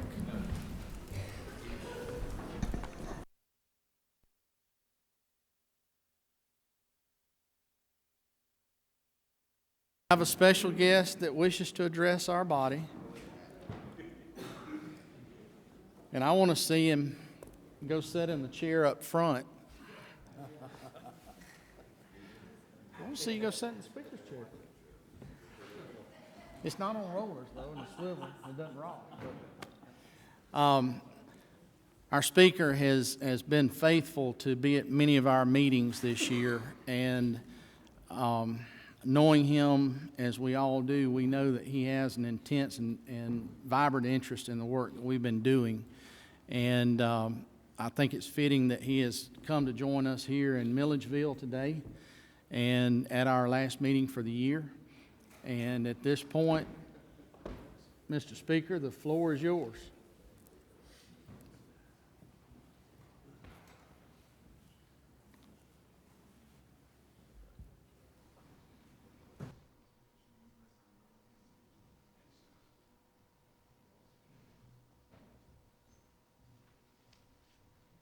Well, thank you very much, Mr. Chairman and members of the council. I appreciate y'all letting me talk now. I wish I could stay here, but I got to leave as soon as I finish and go back to Atlanta this afternoon. So, it's good to be here, and I'm not going to take but just a couple of minutes. I was thinking the only thing worse than standing between a group and a meal is standing between a group and a restroom break. So, I know how that is. I want to just do two or three things. I want to say thank you. I want to say thank you to your co-chairs, Chairman Powell and Chairman England, for their leadership. I want to say thank you to Vice Chairman Watson for his leadership, and thanks to all of you for the sacrifice and the service that you have put in to serving on this council this year. You know, we're about to just get to halftime, though, because we got more work to be done next year. But I went back and looked. I've been checking a lot of things. I've been checking your attendance at these meetings. Some's better than others. But everybody wanted to be on here. You've been in 11 communities, and you have heard more than 65 hours of testimony about the challenges facing rural Georgia. And I have tried to be at a number of the meetings. I know I was at the opening meeting in Tifton. I was with you in Milledgeville and Dalton and Waycross. I think I'm leaving one out that I went to, but I have thoroughly enjoyed listening to the presentations that you have listened to, and I know how hard you have worked. So I want to say just thank you. I want to say also that I need your help. Y'all are today considering legislative proposals from this council that we will take up in January. And I need for each of you to be leaders as we consider those measures, because other members of the House will be looking to you for your input and your guidance. And so I'm going to be counting on you for your help. I want to say thank you also for the excitement and that this group has brought to rural Georgia. I never go to one of these meetings that I don't have someone in the local community say, thank you for paying attention and caring about our needs as a community and what we can do to make the growth that Georgia is experiencing happen all over the state. Your legacy as a council will be the improvements that we bring to rural Georgia. And so I want to say thank you for that, and thank you for just bringing energy and focus in a part of our state that needs it so desperately, and that's because of your efforts and because they know that you care. We will be considering some of the proposals that y'all approve today at the next session. How many of you are excited about the session beginning? I can't wait. I mean, I really can't. Chairman Houston, you don't look like you agree with me. She does now. But no, I really am excited. We're going to have a lot of fun in the House next session. So you're going to be considering today measures that come out of this council this year that we will take up next session. And then when the session's over, I know that your leadership will announce another very aggressive hearing schedule beginning after session, whenever that is. And I know that y'all will put in another good year of work on this. Keep in mind that the ultimate goal of this group, the ultimate goal is empowering private business to expand and grow jobs in rural Georgia and lift the quality of life up for a major part of this state. And that's what we have to keep our eye on. I think it's so appropriate that we're here today because it was pointed out to me yesterday afternoon that it was, I think, 214 years ago, yesterday, that the Georgia General Assembly approved a resolution designating this building as the state capitol. And then I think 211 years ago that they actually started having, that the legislature started meeting here. And I've been looking at that chair. I may take that back with me when I leave, but it's pretty cool. But I say that to make this point. In this chamber, this is the House chamber, a lot of important decisions have been made, and a lot of great debate has taken place. And although the location may have changed, we still have a lot of important decisions to make and a lot of debate to get through. So let's keep our eye on that. But I'm going to close by saying that it was just important to me to come down here and to say thank you for your service, thank you for your caring, and thank you for remembering what the colonists that founded our state decreed in their original motto, not for self, but for others. That remains the charge of this council, and that remains the charge of the Georgia General Assembly. I want to wish all of you, if I don't get to see you, a very, very Merry Christmas and a Happy New Year. And I will see you on January 8th. If you weren't at our caucus meeting, and Patty, I know you and Mac missed our majority caucus meeting,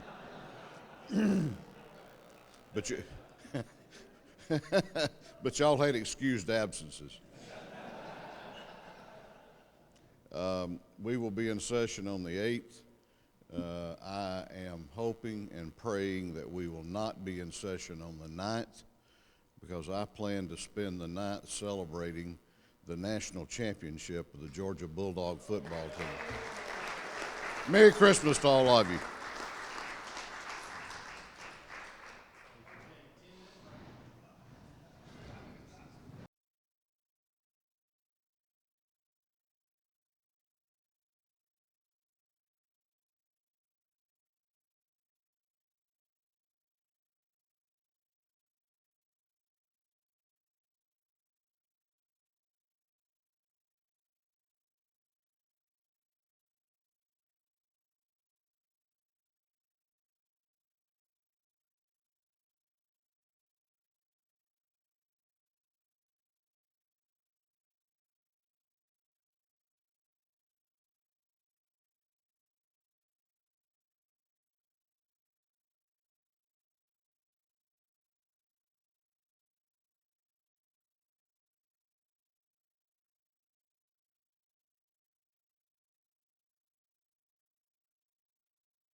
All right.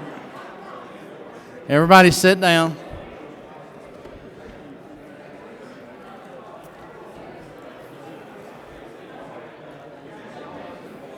Please take your seats.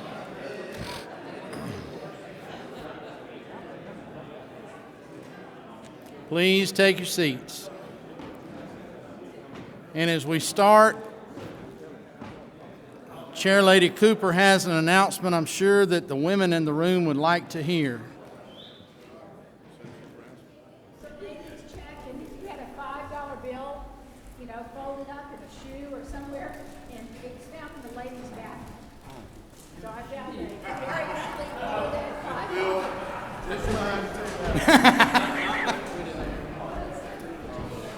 $5. I was asked to make the announcement, and then I had a lucid moment where it probably wouldn't be a good idea for me to announce that I had a $5 bill found on the floor in the ladies' restroom. I'm gonna put it in the Christmas kettle or something. Okay. Is that okay? Well, if nobody claims it's going into the Christmas kettle or the Salvation Army bucket. Good deal. Okay, thank you all for coming back to attention. We've got 2 areas of policy yet to cover, and those will take a little bit of time.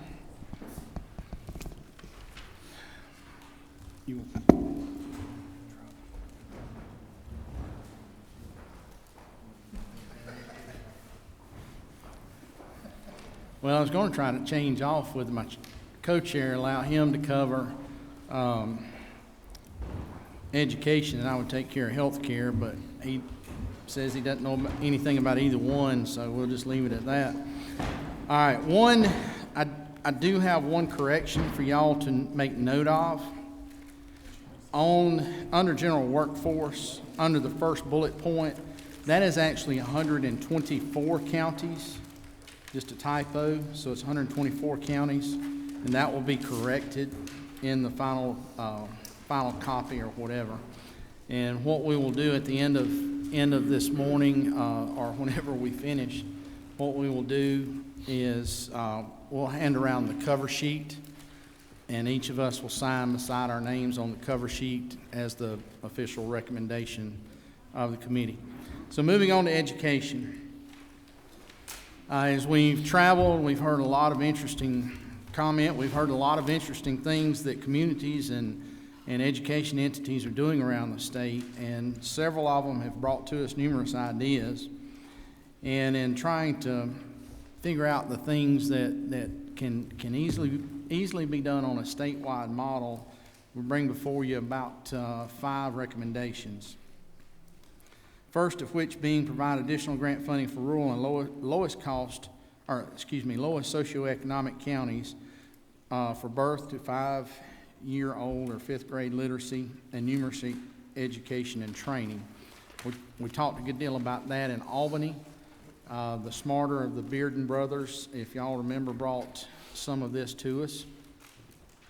Then providing competitive grant funding for rural schools under the Chief Turnaround Officer's purview to implement the character education curriculum and programming, basically helping to teach soft skills.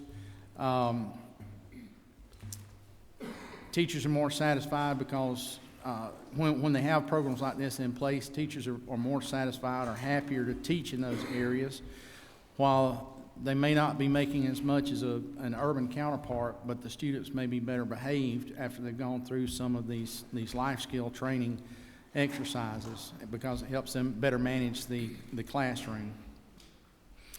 And I think in Albany as well, we listened to a couple of presentations where in county school systems, many of the county school systems only have a part-time work-based learning coordinator in those school systems. And that came, and I think many of you had interest in that as we finished up down there in Albany, talking about that should be something that we look to help or make sure that every county in the state has a full-time work-based learning coordinator, because that way they can devote all of their time and not be divided among 2 or 3 different jobs and trying to get that done. Also, through the discussions, we've heard a good bit of discussion about the coordination or the aligned pathways within the technical college system of Georgia and our high schools and middle school CTAE programs. And throughout those discussions, we've heard from different individuals about how things work in different areas, and typically statewide, we see that TCSG tries to follow the industry needs in training employees. And in communities around the state, many communities do a very good job of doing the same thing through the CTA advisory committees within their local high schools and some of their middle schools as well. But one of the things that kind of kept ringing to me, and I guess because I have such an interest in hands-on and work-based learning, being a product of it myself, I tend to probably listen to those things with a little bit keener ear than many folks do, because it's something I'm truly interested in and passionate about. But in realizing that we're not aligning to the utmost ability and our capabilities between high school CTAE programs and the things that are offered in the technical colleges that in some instances are literally located next door to the high school or career academy. One of the other things is, and I don't know that this has come out, I don't remember hearing it during the council, but it has come out in several discussions I've had with individual teachers that are CTAE teachers, is that while Move On When Ready, now dual enrollment, has continued to expand and do great things, it's doing exactly what we wanted it to do as a state. We wanted individuals to be able to graduate high school ultimately with a two-year diploma of some sort from a technical college or a university. But what we're seeing too, the career technical and ag educators that I've talked to around the state have a concern that a lot of these students they have in a freshman and a sophomore year, they don't have the opportunity to go on to a junior senior year because they're going off on to Move On When Ready, or dual enrollment as they go into their junior year. So they're not getting to keep those students in their classrooms and progress them forward into career technical and student organizations and doing a lot of things and the learning opportunities that are there.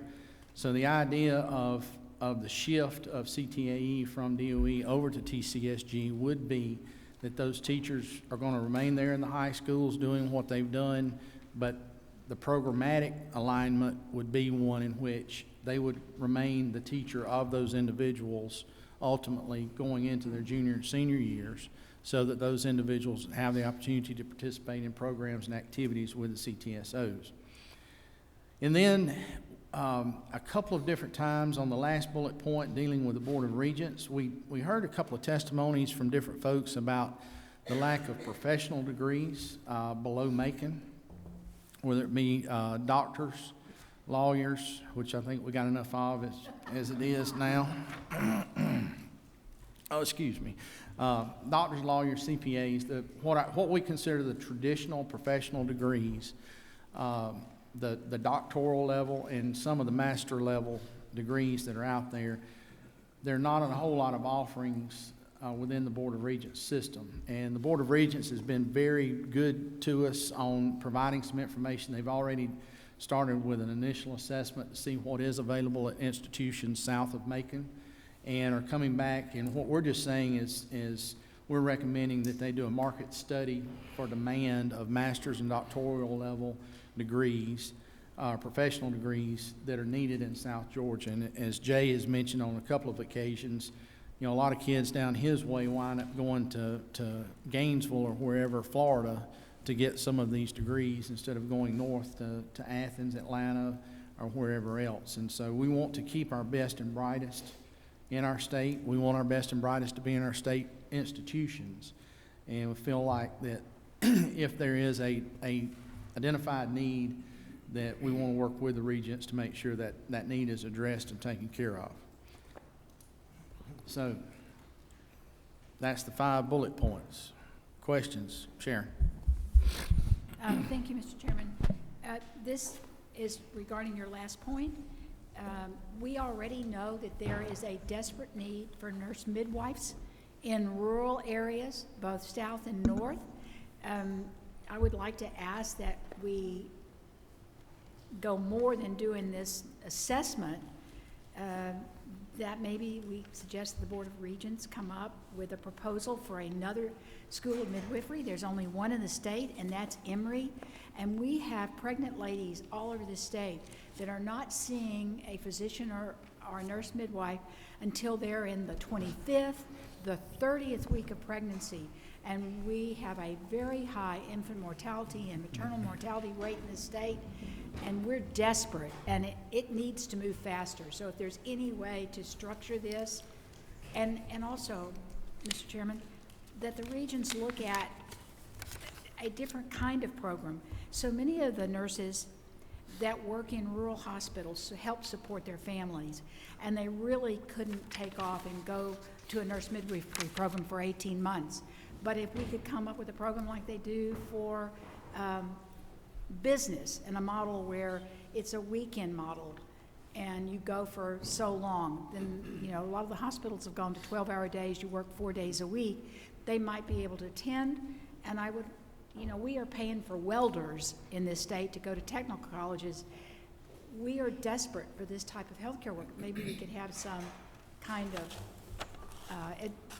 tuition abatement or something like that to help us attract people already living with families in the rural communities, already working in the healthcare field, to let them go to this other type of service that we need, like nurse midwives. So any way that we can convey that and the urgency, I would like to ask that we do that.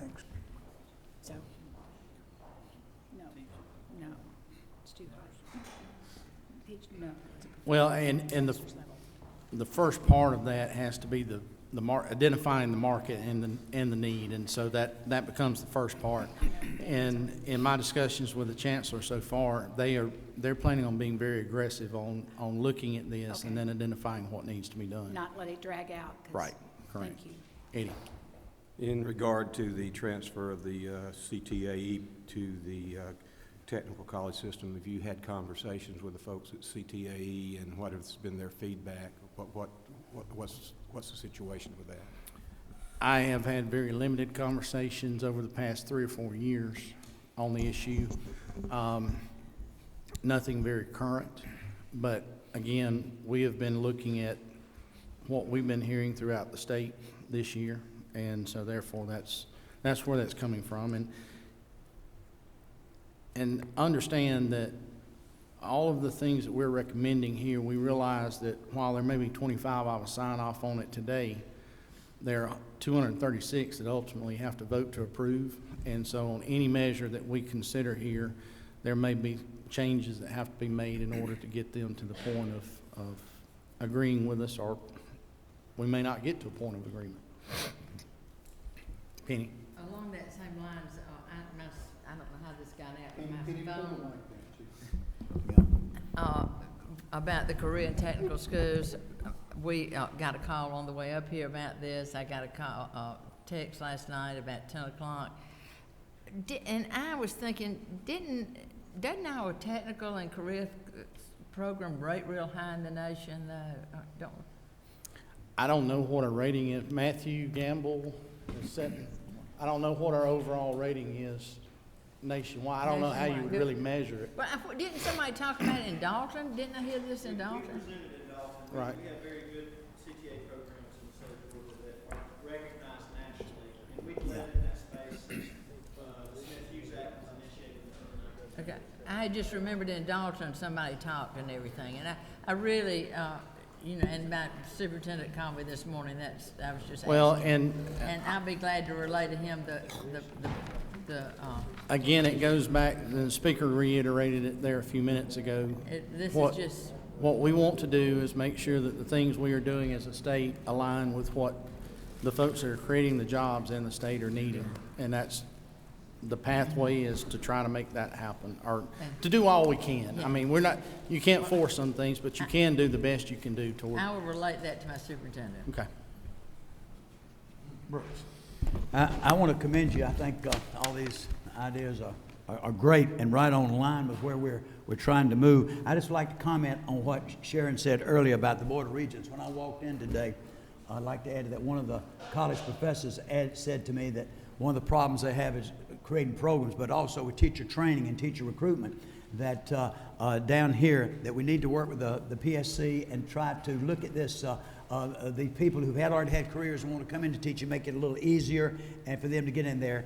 And we're encouraging them to try to do things more on site instead of everything at the university. We're encouraging several of our universities like Georgia Gwinnett College, West Georgia, they're teaching the last 2 years in the local schools.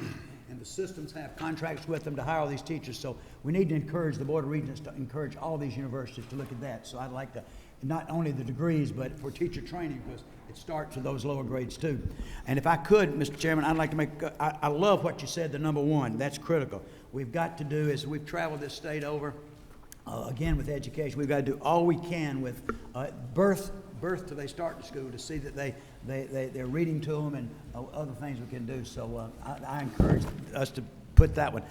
I want to concentrate on number two there. And I want to thank, first of all, Robert. I want to thank Sharon. I want to thank Mr. Lunsford. I want to thank Katie Dempsey, Kevin Tanner. I mean, all these guys that attended our session. Last Friday, we held a session in Marietta, had over 167 superintendents and principals and board members attend. And we called it before and after the school bell rings, what happens to children, the wraparound services, hunger, homelessness, all that kind of stuff. We had DFACS there. We had the Department of Public Health there. We had juvenile justice. All these people were there for this summit to try to look at programs we can do to get at what you're talking about in this one, to help these children that are having trouble. And so I encourage us to, that number two, with the Chief Turnaround Officer. He was there and he agrees that what we do academically is very good. And we're doing a fairly good job in the schools with the academics. And when they did a survey of the teachers, the things teachers said children needed, there was not one of them, you remember, Robert, on the list of what students said they needed. They needed a place to sleep. They needed food. They needed all of this, and then they could do that. Teachers say, go home and study. Well, we had a young man that they told he'd been kicked out and he was given trouble. But when they told him that, what turned out, he hadn't had electricity in 2 months. He had no water. He had no clothes. He had not eaten in 2 days. That child's told to study. So we're looking at those kind of things. So I appreciate y'all coming and always working together. And there's one thing I want to throw out. You hear me say it over and over again. But House Bill 237, we talk about funding. We don't need money to do a lot of this, but that money is there. It was set aside to help these schools at risk and these children. But the Senate put a sunset of 3 years. If they'd have put a 15-year sunset like we had, it'd have been okay. But we got to help get that off, and the money will be there to help do that. We need to do that. But this was very successful, and I agree with what they're saying, and this positive behavior system is really working. You do these wraparound services and that will, so keep that in there, Mr. Chairman. That's a good one. The third thing I'd like to comment in the full-time, and I agree, I'm going to tell you, you're a product of career and technology. I'm a product, and I loved it. But that's one thing they said in these meetings also, Dominic, you heard them.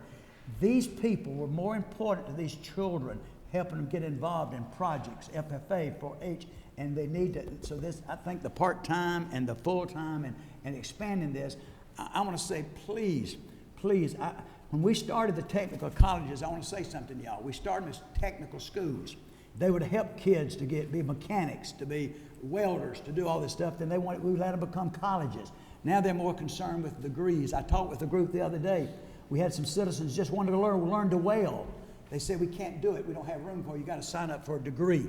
And now we've gone into career academies. So the thing I'm saying is, let's keep this under the Board of Education. I think that's important to keep that under there, the technicals. And I just commend you, commend everybody. And I'm sorry I haven't been to all of them, but we've done a lot of work. And any of you that went to that meeting, you may want to make a comment, but thank you for letting me comment on this. I like what we've done. Chairman Rogers. Yeah, Mr. Chairman, thank you. And actually, this has something to do with you because I think you were a little bit involved. It's not on the paper here, but one of the things I think that we need to be looking at when we talk about the technical college system of Georgia, over the course of the last year, I think you and a couple of others were instrumental in starting to provide more marketing support for them to get that out. And I will just tell you, in my area, I'm having people at the technical college come up to me and tell me how good it is to see or whatever. And I would just wholeheartedly recommend that we keep that program going. And if we can find an appropriations chairman who's supportive, maybe we can find some money to keep the marketing aspect of it going. All righty then. Other questions or comments? Ed? Thank you, Mr. Chairman, and I think this is absolutely wonderful. We had a lady that was economic development, I can't remember, from the southeast Georgia part when they met in Albany, who made the statement, and I love the assessment, the market analysis. I think that's needed. I don't know how we look at doing an assessment for the jobs that are needed in these areas as well, because you're right about the degrees, but we also know that throughout the state, and we've heard it, we need truck drivers. Yeah, we need welders. We need plumbers. And she said, quit giving us cosmetologists. And I just hope that we can get the technical system of Georgia, whoever needs to do it, to look at an assessment, see what are the real needs that we've got a realistic chance of filling in rural Georgia. Mr. Chairman, may I say one more thing? One thing that we heard, and I think is so important over and over again, leadership, the superintendent and the principal makes the difference in every school. I don't care what materials you have, how many computers, if you don't have a good principal that allows it to happen, and you've got to have a good superintendent. And something that I was shocked, good board members. I was surprised to find the number of school boards we have in this state. The children, they're running the public schools, but their children are all in private school. And they would keeping the taxes. That's concerning. Nothing we can do about it, but leadership's critical everywhere. Dominic? Chairman Coleman kind of gets a little bit quick. It's hard to keep up with him, but you heard him. you know, we enjoyed that meeting in Marietta, Representative Corbett, myself, and Representative Dickey. But a lot of, I heard him mention specifically 4-H and FFA, and I hadn't been 3 minutes talking to Chairman England about this very issue. And a lot of those life skill things that they're doing with those kids in those schools at Marietta are after the fact, or after these kids are already without power or on drugs or stealing cell phones or truancy and those things. And those, the 4-H and FFA and their leadership and all that they're doing in these school systems are proactive in that, bringing these kids in, teaching them communication skills, life skills. And I think we already have programs in place like our cooperative extension with 4-H agents, program assistants, and recruiting these kids. Let's beef that thing up to get in front of this problem rather than trying to fight it on the back end. Easier, let's see, what's true at Kathy's, it's either easier to build boys than to mend men.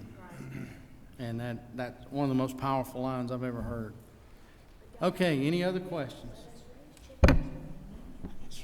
Mr. Chairman, this group over here was just trying to follow up on Chairman Coleman's comments about superintendents. I didn't know whether he was alluding to the fact that we want to go back to elected superintendents or not to get that leadership level up a little bit. No. Oh, okay. Well, we might have misunderstood your comments then. All right. We may need to go to the replay official just to make sure. Have a technical timeout. We've got to have one elected. You can either have your board elected or your superintendent. Which one you want? Okay. All right. Do we have a motion? Do pass. Have a motion do pass. Do we have a second? Numerous seconds. All in favor, let it be known by saying aye. Aye. All opposed, like sign. Motion carries. Okay. And for whatever reason, my co-chair, I reckon he bit his tongue off. He can't talk anymore. He handles 2 and then wants me to do the rest, but that's all right. Somebody had to handle 3. So Sharon alluded to a lot in her comments just a few minutes ago about some of the issues we've seen, and I don't think it's necessary here for us to go into the things that we've seen and talked about. I think that we heard, took notes, and were duly impressed by many of the folks that presented to us in Metter and in Bainbridge and Thomasville, and been bits and pieces of it as we've traveled around the state, a little bit in Toccoa, a little bit in LJ and Dalton, as it comes to rural health care and the issues that face us in our rural communities, not only in access, but just the sustainability of the system as a whole. And while I said a while ago about economic development, so many of these things that we're talking about may be somewhat topic specific or policy area specific. They all tie back into that economic development piece in rural areas. If health care is not available in a rural area, economic development will never happen. And so we probably, if you flip to your list of stuff under the yellow tab, you're going to see that there's by far more information there dealing with health care, whether it's something in workforce dealing with health care, economic development dealing with health care. But the number one topic we've heard throughout the state and throughout all of our meetings has been the issue related to health care and accessibility and just making sure that something is still available in rural areas. So with that, you'll see we've got almost 2 pages of recommendations, a page and 3/4. The Pharmacy Caucus is going to be busy this year. Butch is the chair of that, and he will have others that he will draft. But starting under pharmacy, and a lot of this came to light in the MEDR meeting, if you'll recall. Some of the inconsistencies as it relates to hospital pharmacies and some of the requirements there. But anyway, starting with number 1, require hospital pharmacists to be on the state pharmacy board. I think at one point there had been, and for some reason they had rolled off, but in the discussions down there in MEDR, that was one of the things that came through pretty clear. Clarify the inconsistencies that I mentioned a minute ago in remote pharmacy laws related to 24-hour requirements for pharmacies within the hospitals, and the requirements for the physical pharmacist to be there. If you recall, I think one of the presenters had mentioned that if a hospital pharmacy had one pharmacist, that the one pharmacist always had to be there to dispense. But if a hospital had 2 pharmacists, that they could do it remotely, which blew my mind, but that's one of the things we're talking about there. And Chairman Stevens, I know that all of this is new to you because you were not available for that meeting, so, but I just, notice your face got a little red there with the speaker a while ago when he said something about attendance at meetings. Suntan, okay. Been on that boat for 6 months. Another recommendation that was brought was add physicians, pharmacists, and RNs as mandatory reporters on prescribing abuses, dealing with the opioid crisis or whatever the next crisis is going to be.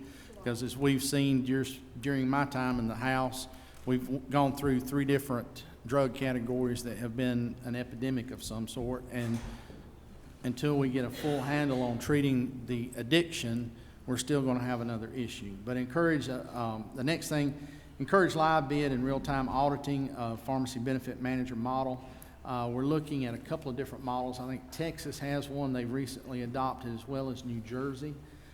We've heard from many of you, as you've heard from constituents talking about the problems that they've run into dealing with trying to get their medications, and we know that a lot of that ties back into the PBM model, and so it is time now to address that and modernize that piece as well. Going on to billing, as we heard from our FQHCs at Bainbridge or Thomasville, I think it was Bainbridge, they don't have the ability, if they're seeing a patient that may have multiple issues, to do a warm handoff, and that was the terminology that they use. So if a patient comes in to be seen about a physical ailment, but the doctor identifies at that point that the person needs help with some type of behavioral health issue that they're dealing with, they actually have to make the patient leave, turn around and come back at a different time, when it would be easier on the patient, it would be easier on the doctors, it would be easier on everyone involved if they could do the warm handoff to have the psychiatrist or whoever needs to come in and deal with that patient. So allowing for the multiple specialists in one visit in the safety net and critical access hospitals along with FQHCs.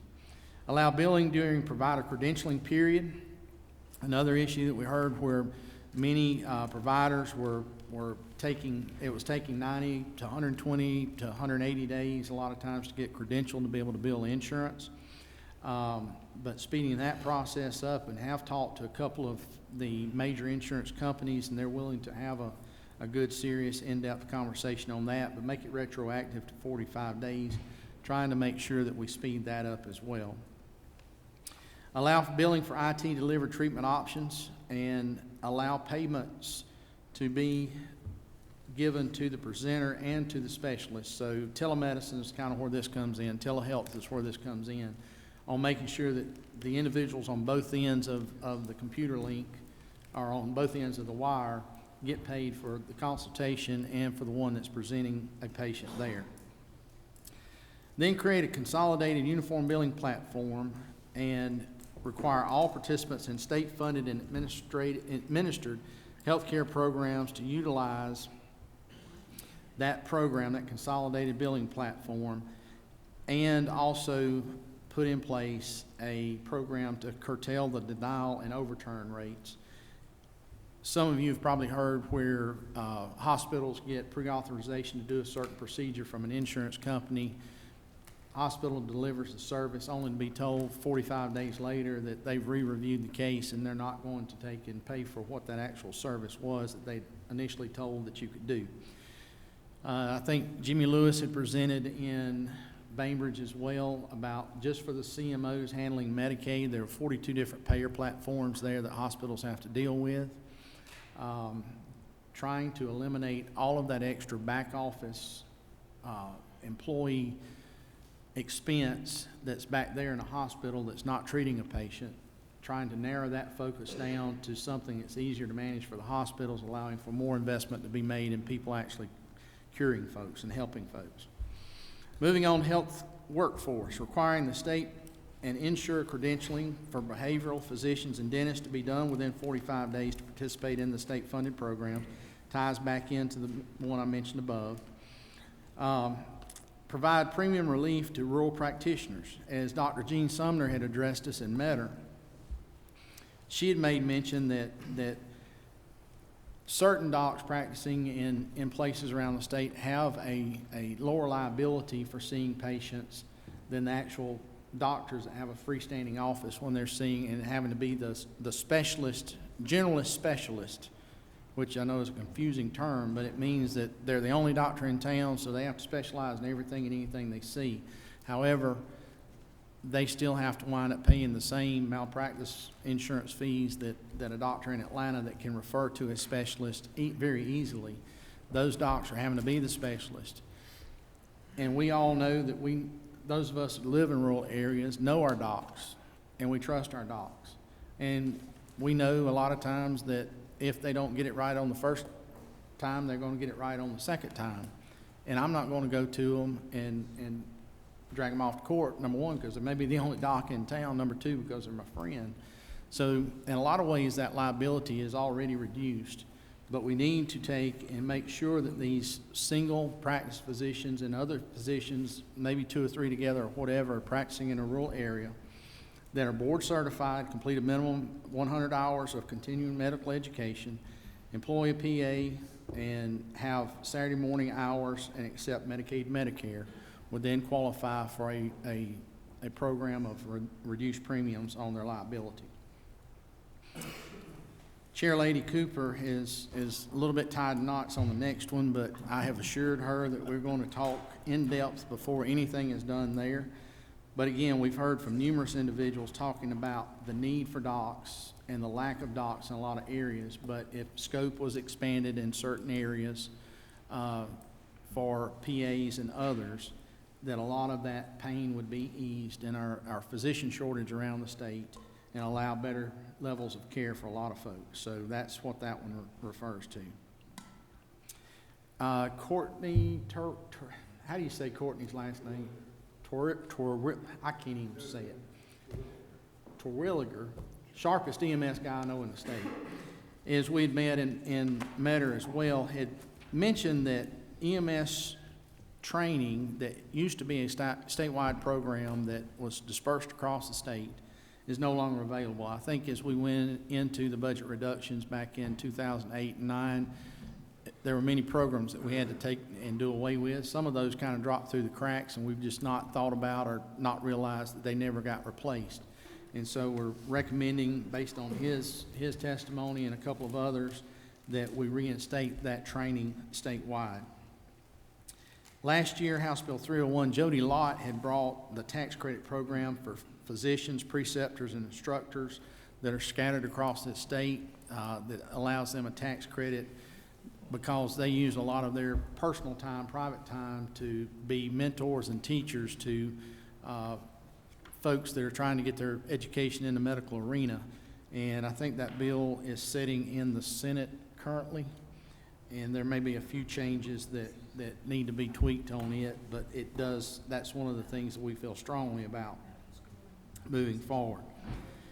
Moving on to best practices, and I'm trying to have my voice hold out as best I can.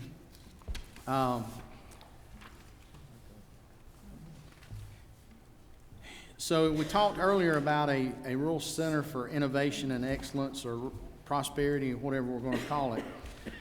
Looking forward, and we heard in several instances as well, and I think again Dr. Sumner was one that brought this up in a couple of different places. We heard it as well, that, and I wholeheartedly agree that folks that serve on our hospital authorities and boards around the state are genuinely good people. They are people that are pillars of our communities, that are in that volunteer role in many cases for the right reasons. However, medical care and health care in general is probably one of the most complex business entities that we'll see in any community, a hospital especially.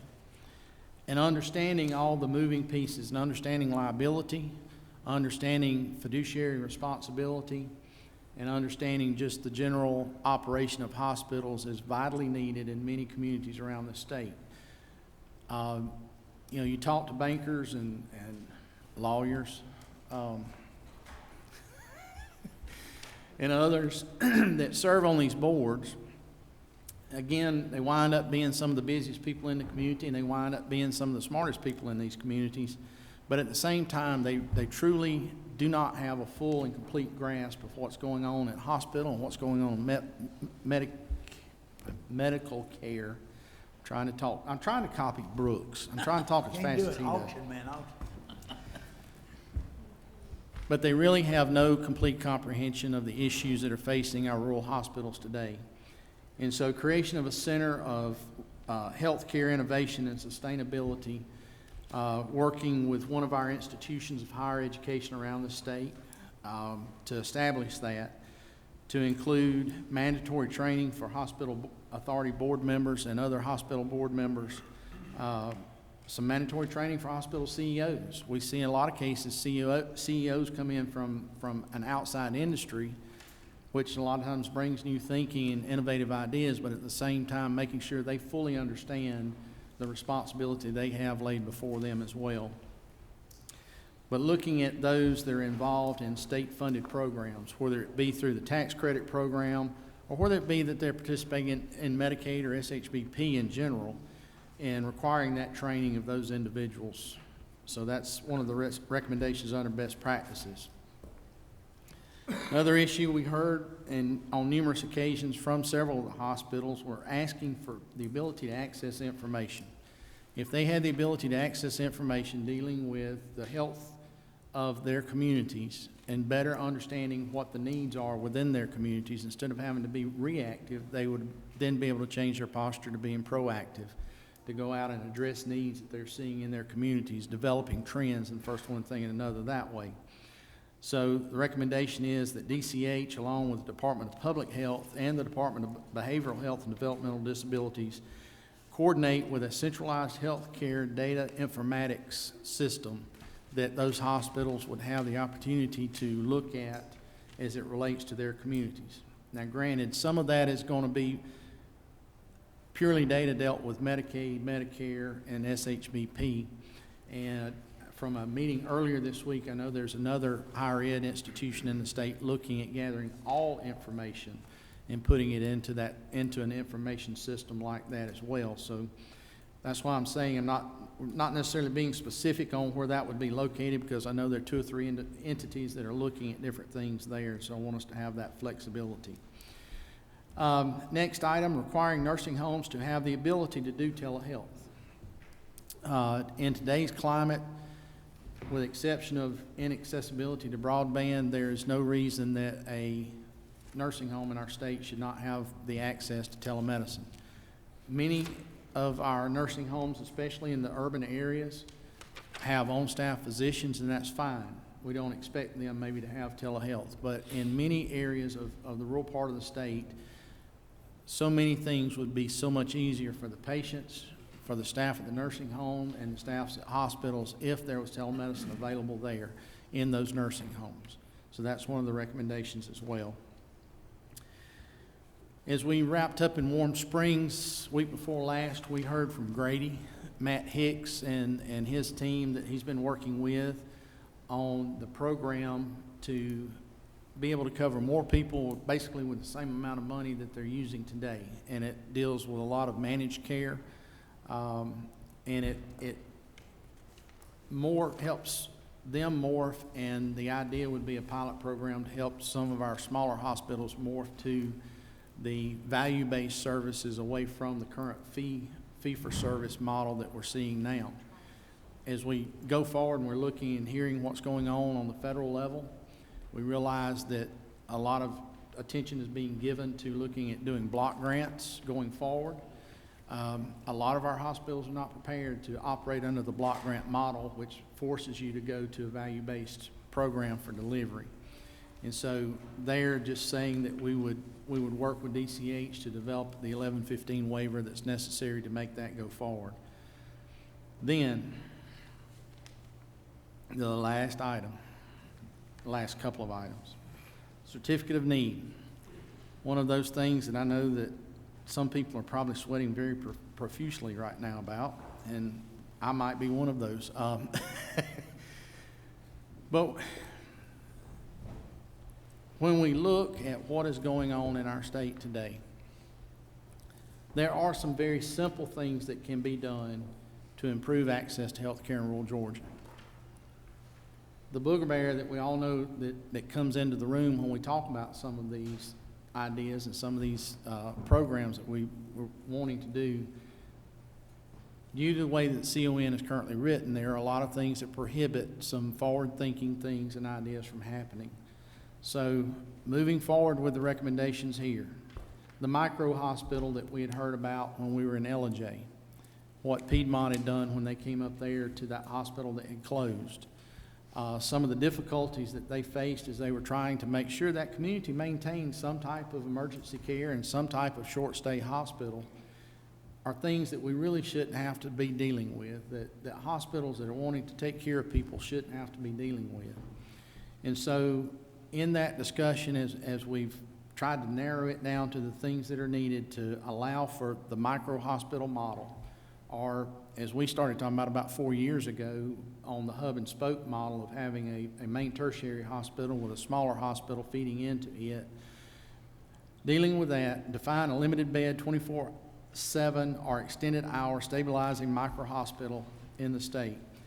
Allowing the certificate of need and bed licenses of a closing facility in a contiguous county to be purchased together. So if a hospital in a county adjoining a county that has a hospital that's closing wishes to come in and purchase that CON or that license, they would not have to go back through the CON process, just like what we heard about up there in LJ. Then allow that micro hospital to be moved or rebuilt anywhere in that original county. And what we're seeing, and I know of another one that's coming up here very shortly, is the market or concentration of people moved to a different part of the county because the county developed in a different area. Well, the need for the hospital is not where it originally was, but it's within that new community. They don't need a full-blown hospital. A micro hospital will serve what they're needing to be done, but currently they would have to go through the whole CON process in order just to move locations within that county. And then the last of those couple of things dealing with certificate of need is create a two-tier CON system. Protect and keep the current CON rules for service areas in communities of service of 85,000 or less. And then allow large institutions to provide care if the institution is engaged in a mandatory partnership with a regional critical access or safety net hospital to perform all prep and or follow-up treatment. So what that does is allow a larger institution the ability within statute to have the partnerships that are needed to handle a patient that may be receiving treatment somewhere that they're having to travel to, but yet there is something that the local hospital that could do as well that has a vital piece in their treatment as well, that there could be a partnership in allowing for that to happen.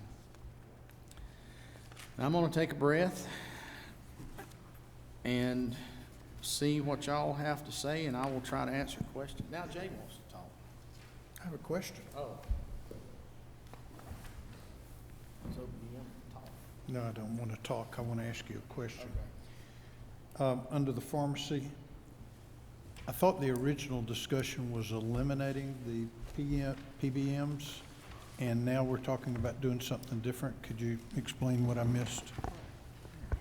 Well, while you were in Camilla, Georgia, eating bonbons and doing other things, watching Oprah, reruns, I guess, since she doesn't have a live show anymore.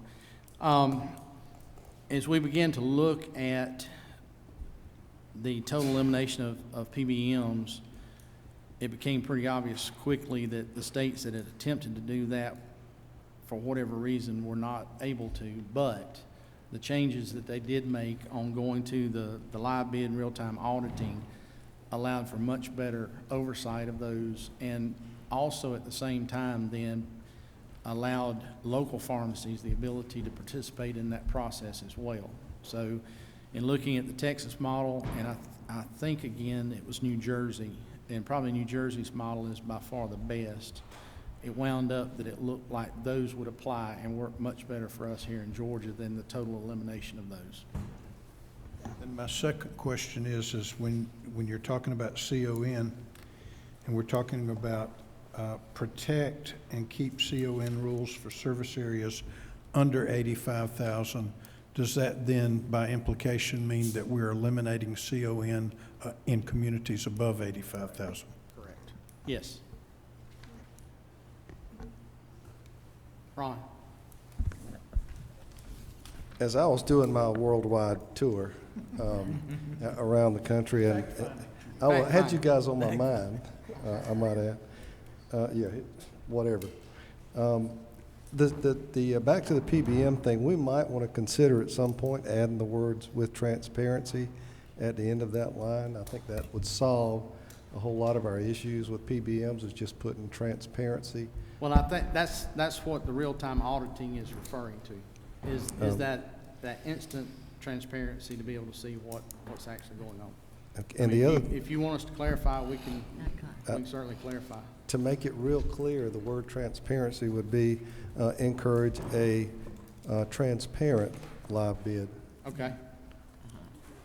And the other thing is on number 2, since that was my bill about 4 years ago, the issue had to do with pharmacists and remote pharmacies. Before then, you had to have a pharmacist, a live body, as we brought this through your committee, at every single rural pharmacy. Well, that was cost prohibitive. So we put this in. I would suggest that we consider the physical presence of a pharmacist. That came up in our committee a couple of times, that, you know, if you're in a hospital, if there's a physical presence, you can see the condition of a pharmacist. On the other hand, if you're at home inputting orders and you're hooked up to IVs at a rural pharmacist and you don't know if the person's there that might have back pain, hydrocodone, and a bottle of wine inputting that order. So I would just, the physical piece is a pretty patient safety piece that we might want to just consider there, but the rest of the stuff is great. Well, and we're going to, I mean, seriously, I was joking with Butch a while ago about the pharmacy caucus. We are looking to y'all, you, Butch, Buddy, and others to help navigate us through that particular piece. It was just, the contrast we saw as we had the presentation in Metter about not understand. I didn't understand. I don't think anybody else really understood why. In one case, a pharmacist had to be there, but if there were 2 or more pharmacists, no one had to be there, and it just didn't make sense. And I don't know if that's an interpretation of a rule, but it really kind of came back to, we just need to clarify what the real intent is, and then do away with any inconsistencies that might have been involved as well. So that's what we're getting at. Wasn't it just for hospitals? Yeah. Just for hospitals, not somebody, you weren't ordering anything for patients outside the hospital? Butch? Mr. Chairman, under the first one there, where it require a hospital pharmacist to be on the board of pharmacy, I know where that came from, you know, when they talked to us, and certainly it's a good idea to have a hospital pharmacist, but you got to stop and think now. It's gotten where you've got several specialized compounding pharmacists, community pharmacists, chain store pharmacists, hospital pharmacists. And of course, the governor makes those appointments to that board. So I'm not so sure we want to ask that it be required maybe we should encourage or something, because the governor is going, whoever the governor is going to be is going to make those appointments, and you need a cross-section of people, and I think there's like 7 on the board or something. If you reserve one spot for a hospital pharmacist, then you're going to have somebody coming to you and say, I want a chain store pharmacist, I want a community pharmacist, I want a compounding pharmacist, and this sort of thing. Just something to think about. Maybe instead of require, encourage. Okay, we'll make that modification. And then just one other thing that I think we all need to be aware of down there when we talk about the PDMP, the prescription monitoring program with the opioids, all the attention that has come to that. You know, it has now moved from drugs and narcotics over to public health. And they're trying to get a good handle on that, but we're going to have to fund that properly to make that work. So we just all need to be aware. Everybody's trying to make it happen and make it work, but we just need to be sure. And I think public health is the right place for it to be. And that's where it's at now. Okay. It goes into effect July 18th, which would cover all these. Get the microphone up to you. That goes into effect on this July, full up and running. Right. It took them a year to do it because they had to expand the program and get it up and running. But it would take care of these. I mean, the physicians and all the people who write prescriptions are covered under that one. Okay. So- Well, we'd heard in several different occasions that folks didn't think they were. So if, Any prescription that's written has to be, but in-house, if a pharmacist. well, but I think what folks were referring to is if more from the side of seeing prescriptive abuse, from the side, from a pharmacist seeing maybe one doc that's writing hundreds or thousands of prescriptions, which we've seen across the state and across the country, that if a pharmacist is filling prescription after prescription after prescription from one particular doc, are the pharmacists already covered in that as mandatory reporter? Yeah, we've gone, Okay. and we've gone from, then under the new bill, it will go from, they had a week to report, Mr. Chairman, to, it'll be a 24-hour. It used to, the pharmacies didn't have to report, but every 7 days, Butch. Now they'll have to do it within 24 hours. So you're saying that what we've got there, physicians, pharmacists, and RNs are already included? Okay. All right, well then, let's delete that Yes, sir. as a recommendation if they're already included. May I? I think some of the testimony throughout it, because it's mentioned several times in what we've seen, that there's some confusion about that, so, yes, ma'am. Well, and the other thing is, they used to not put on who was writing the prescriptions on the thing, but now it's my understanding in the pharmacies, if a PA writes it, the PA's name is on it too, and the nurse, so that you could tell if anybody was, you know, used to it went under the doctor's name, so it would just look like the doctor Right. was ordering a whole lot, and now they've added the other. Okay. I have a, can I go ahead? One more. Can I go? Okay. The other thing is I have several. On the billing, to try to consolidate it, one of our biggest complaints of our rural physicians is that are barely keeping their doors open and taking our Medicaid patients, is that they have to hire 1 or 2 people to try to get prior approvals, to try to get the CONs to approve things. And so anything you do about consolidation from the hospital, because you make sure that includes the doctors. And I will tell you on several of those recommendations right in there, we have already had a couple of discussions with DCH and Commissioner Berry, and they're already heading down that pathway pretty far. And what we've basically said is these are the things that we're pretty sure that we need to do. And if you see that you need some type of legislative help, let us know, and we'll do that. And on the, down here where it said, if the doctors have, where they hire a PA, and Mr. Chairman, in getting, and looking at these issues and all, and preparing some information, and I have a great big chart of the county, of the state in my office, and I went through and by county, put the number of physicians, the number of nurse practitioners, the numbers of PAs. Many of our counties don't have a PA.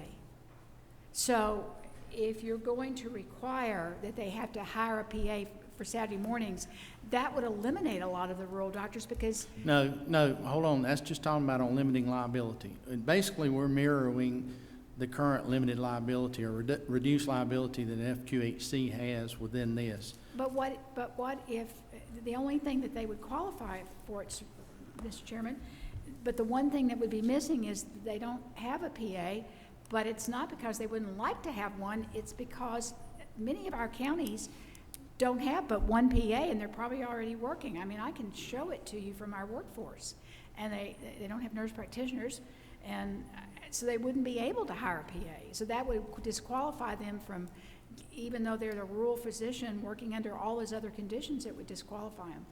I would just ask that you look at that, because I mean, we have counties. We'll further consider that, but what we were trying to do there is mirror what we were doing with FQHCs on limited liability there.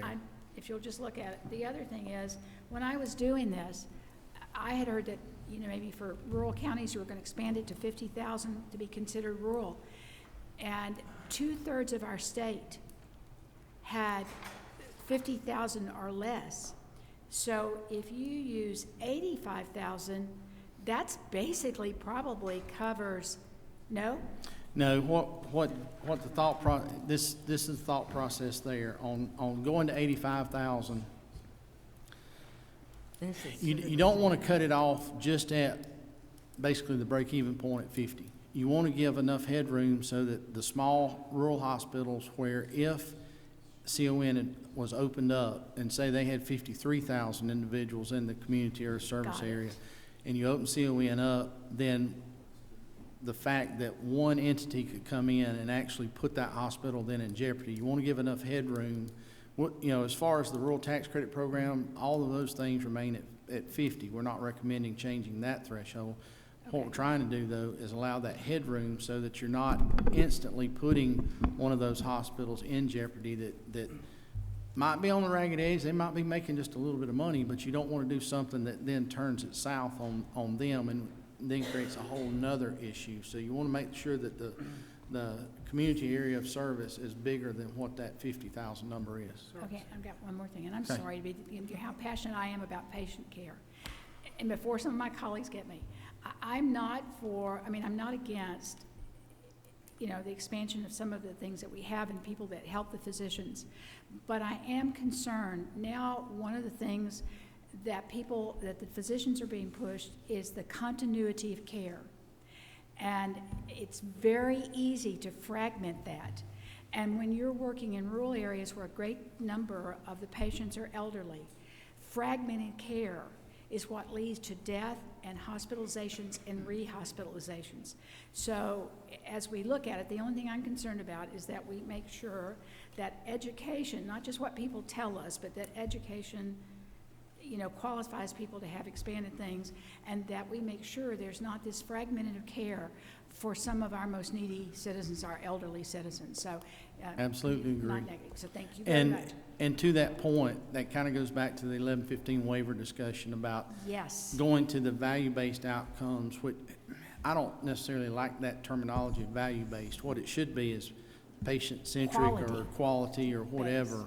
Because that's what you ultimately are wanting to make sure is that the outcome ultimately is how the patient is doing, and that's that's where the money stream drives to, instead of ordering a test and another test and another test and another test. Well, and that's it, and it gets really back, as the map that I can show you will show, there aren't healthcare providers in these rural areas. When you have a county that's 3,000, or 5,000 or 8,000, you just don't have a lot of doctors go there, you don't have PAs go there, you don't have nurse practitioners go there.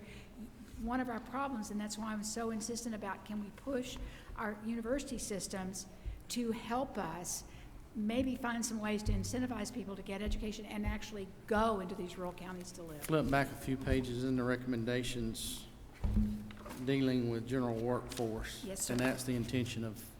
That's it, sir. That's why I'm saying all of this in some way is intertwined. I just have a quick comment. Thank you, Mr. Chairman.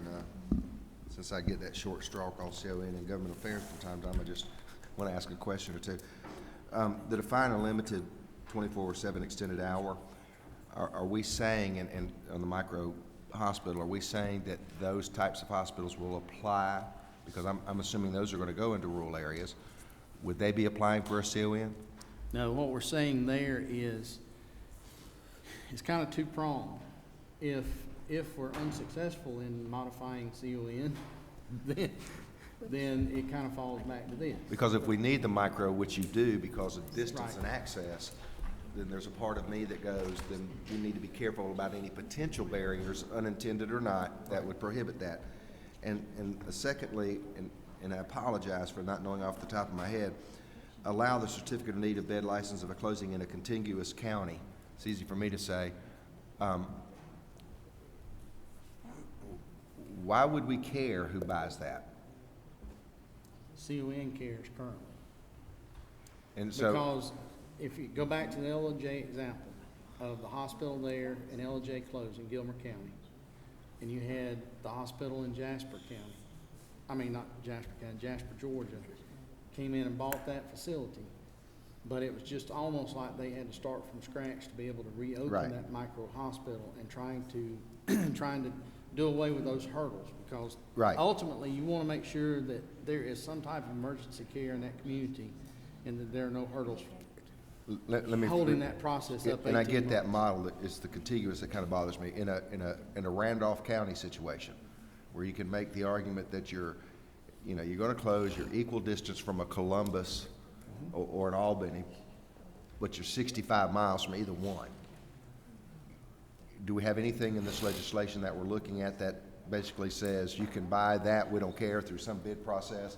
We don't want to create more hurdles or unintended consequences to something like that because you're not just right next door. And that can be worked through legislation. Yeah, because it might not be contiguous.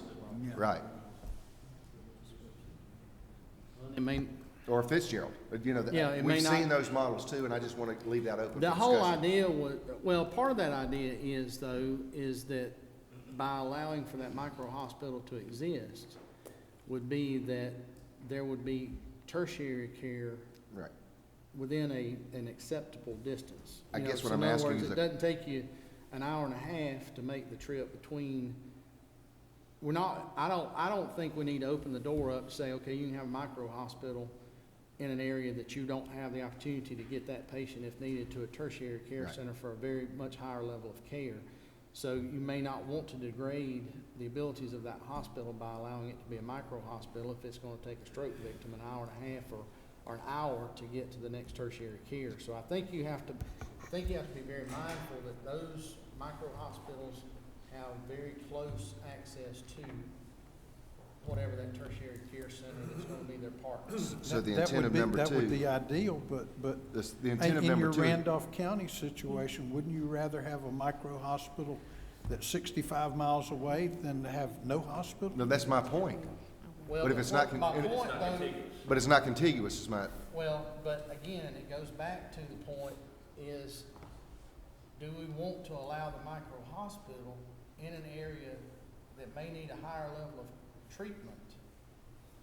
It's all about being able to get from that facility after it's stabilized to the Right, bigger right. facility for the immediate need. And if you wind up in that area that you're talking about, that may not be possible, so you don't need to allow that hospital to be degraded to the point that it's basically a stabilization unit and you got to transfer. and this may be the model for the micro, and I guess where perhaps I'm confused is the current existing rural hospital that's under may close. That's a Randolph, it's not a micro now, but it's a hospital now, and I just didn't want to make sure we didn't do something I unintended. think we've got to be very careful about eliminating a broader spectrum of services, which the micro hospital would be a very narrow band of services allowed, or that would be there. You don't want to narrow that so much that you get to the point that somebody in a true need, if they go there, they're out of luck. Right. You want to make sure that that hospital still remains a viable entity of some sort, allowing a higher level of care, where the idea of the micro is that it doesn't have that high level. Thank you, Mr. Chairman. Yes, sir.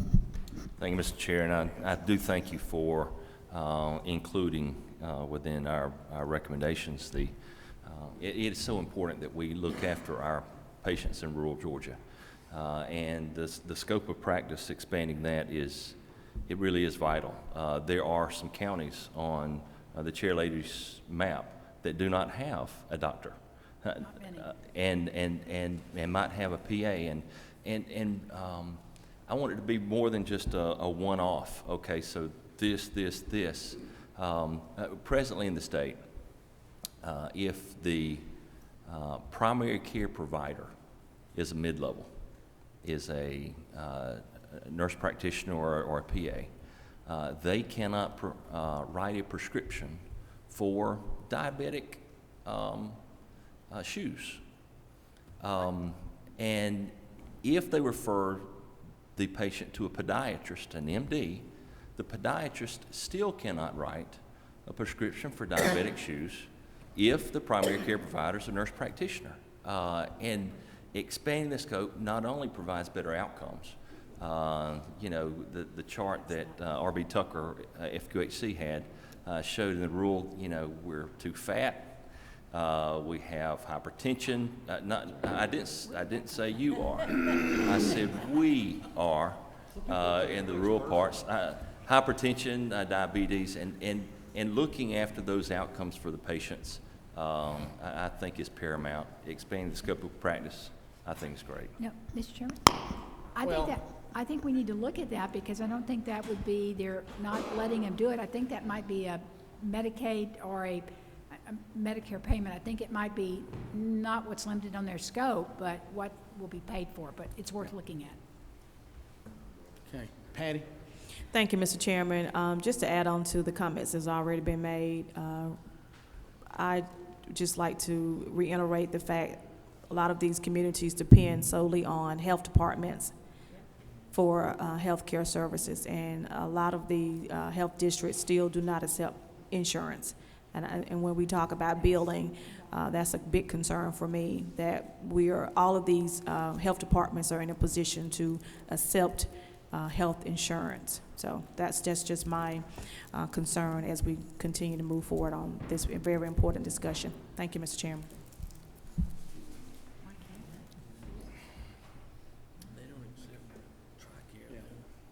I think we'll check. We've talked a little bit about that on a couple of different occasions and haven't lost that thought process there. I will tell y'all really quickly, you mentioned public health, and that brought something else to mind real quick. I think I mentioned at one of our meetings, I don't remember if it was not Waycross, Warm Springs or where, but that we are attempting to do a little bit of a project within the Rural Hospital Stabilization Committee as it relates to telemedicine and telehealth. And while we have made some tremendous strides across the state in the things we're doing with telemedicine and telehealth, one of the things we're kind of realizing is we might not have been as far as we thought we were. Even though we're told we lead the nation in it, we're finding that we do have some hiccups in places we did not realize we had hiccups in, and that capabilities that we may have thought were in place, full capabilities we thought might have been in several places, are not necessarily in those places. But the one encouraging thing that I did hear on Monday in a conversation with someone was that a nugget of something that we have not heard about and not thought about, or at least I haven't, was that every public health department across the state, while they may not have the full suite of the telemedicine components, one thing that's very important, and I think we need to work on, and we can kind of do that behind the scenes because I don't think it's going to require anything legislative, is that mental health and behavioral health issues, every health department has the ability to take care and see individuals and get treatment for those individuals. So I think it's important that we make sure that we're moving forward on that, while at the same time we're backing up and trying to figure out where we stand exactly on the full complement or full capabilities of telehealth around the state as well. So thank you for mentioning that. That triggered that thought, so I wanted to make sure y'all heard that as well, because it's vitally important that the work that's going on and trying to expand the abilities of telemedicine and telehealth around the state as well. All right, so Tom? Real quick, under the health workforce, the second one where we're talking about the premium relief, and you specifically say that if they meet all these, and they're open on Saturday morning, which I think is to try to keep folks from going to the emergency room, what if they're open till 8 o'clock at night? Would they Well- come under the same thing as specifically saying Saturday morning? Or, and we have a provider at home that does that. They stay open till 8 to pick up So we could folks say that can't- Saturday morning or extended hours. Yeah. Okay. Let's amend that then to add extended hours.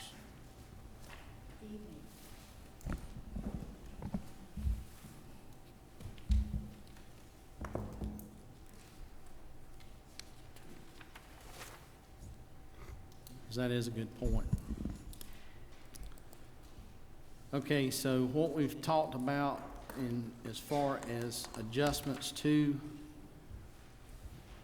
these recommendations under pharmacy, delete require and use the word encourage. Third bullet point, where it's talking about add physicians, pharmacists, and RNs to as mandatory reporters. I think the professionalism within our committee here are correct in saying that those are already covered, so that's not necessary, so deleting that. Under the fourth bullet point, which will then become the third bullet point, adding in that to encourage a transparent, live bid, real-time auditing pharmacy benefit manager model. Moving down to health workforce, the item that Tom just mentioned under bullet point 2 is add extended hours or Saturday morning hours. And I think that's the last change that I've got noted. And that requirement for a PA, if one. Well, okay, and I'm not going to change verbiage on that yet, but we'll look into Look that. at it, but, okay. That's a valid I'm just point. afraid they can't find one. All right, we have a motion to pass. We have numerous seconds. All those in favor, let it be known by saying aye. Aye. All opposed, like sign. Very well, motion passes. So, you have in front of you the recommendations.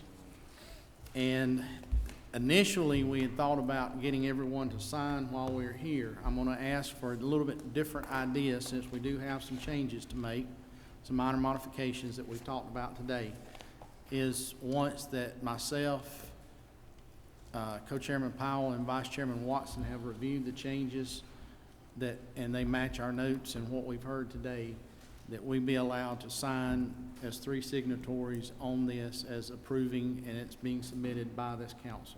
Is that agreeable? Please do. Second. Motion and a second. All in favor, let it be known by saying aye.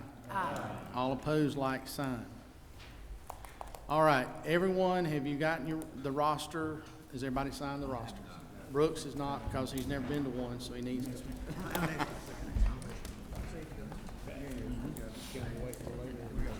Clay, come see me before you go. Okay, a couple of things before everybody gets scattered. Hold on. One, Brent has been sitting in the corner somewhere at every meeting, making sure that we've live streamed, that it's been archived, that the microphones are hot most of the time, all of those sorts of things. So I want to thank him. I want to thank Tim and the folks that have been helping him as well, Calder. I want to especially thank Martha and Christine and all of our staff in the House Budget and Research Office, because without them, this would have been impossible for us to have gotten done. And as we wrap up this year's travels, I want to say thank you to every city and county that have been our host and every locale that have been our host. They have done an outstanding job in showing us true Southern Georgia hospitality as we have traveled around, and some of the best food I've had in a long time. Beyond that, Sharon still has a $5 bill that was found on the floor of the ladies' restroom. In the restroom, the ladies' restroom. But from Jay and myself, I want to say, and Sam as well, I want to say a special thank you to each and every one. Y'all have done yeoman's work with this. Y'all have been great support and backup to us as we've tried to do things and tried to learn outside of our meetings as well. Thank you for just knowing. It's meant a lot to me to know that y'all have had our backs as we've continued to try to work through a lot of this stuff. And I've certainly learned more this year than I have in a long time. And Jay being a learned attorney, I don't know if he can learn anymore, but anyway, we've had a wonderful year. We've heard a lot of very compelling and interesting testimony, and I think we're going to move forward with some things that will truly have an impact on the state of Georgia, and help carry rural parts of our state forward. This year, we've talked about some probably pretty controversial stuff today that are coming as recommendations, and there's plenty of time left for discussion, and nothing is necessarily set in stone. The one thing set in stone, we're going to move forward on some stuff. The way that we move forward on some stuff might change a little bit, but that's okay. That's part of this process that we go through called governing. And so, thank you for the time, and for the folks that have an interest in this, I'm going to make one request. For the folks that have an interest in the recommendations that have come out today, I would ask that you, and I'm not addressing the council at this point, I'm addressing the folks that have been partners with us through this whole process. I'm asking that each and every one be respectful of the holiday season for our members of this council, and allow everyone next week and the week after Christmas, between it and New Year's, time to be with our families, time to visit with our friends, and enjoy Christmas, the New Year season.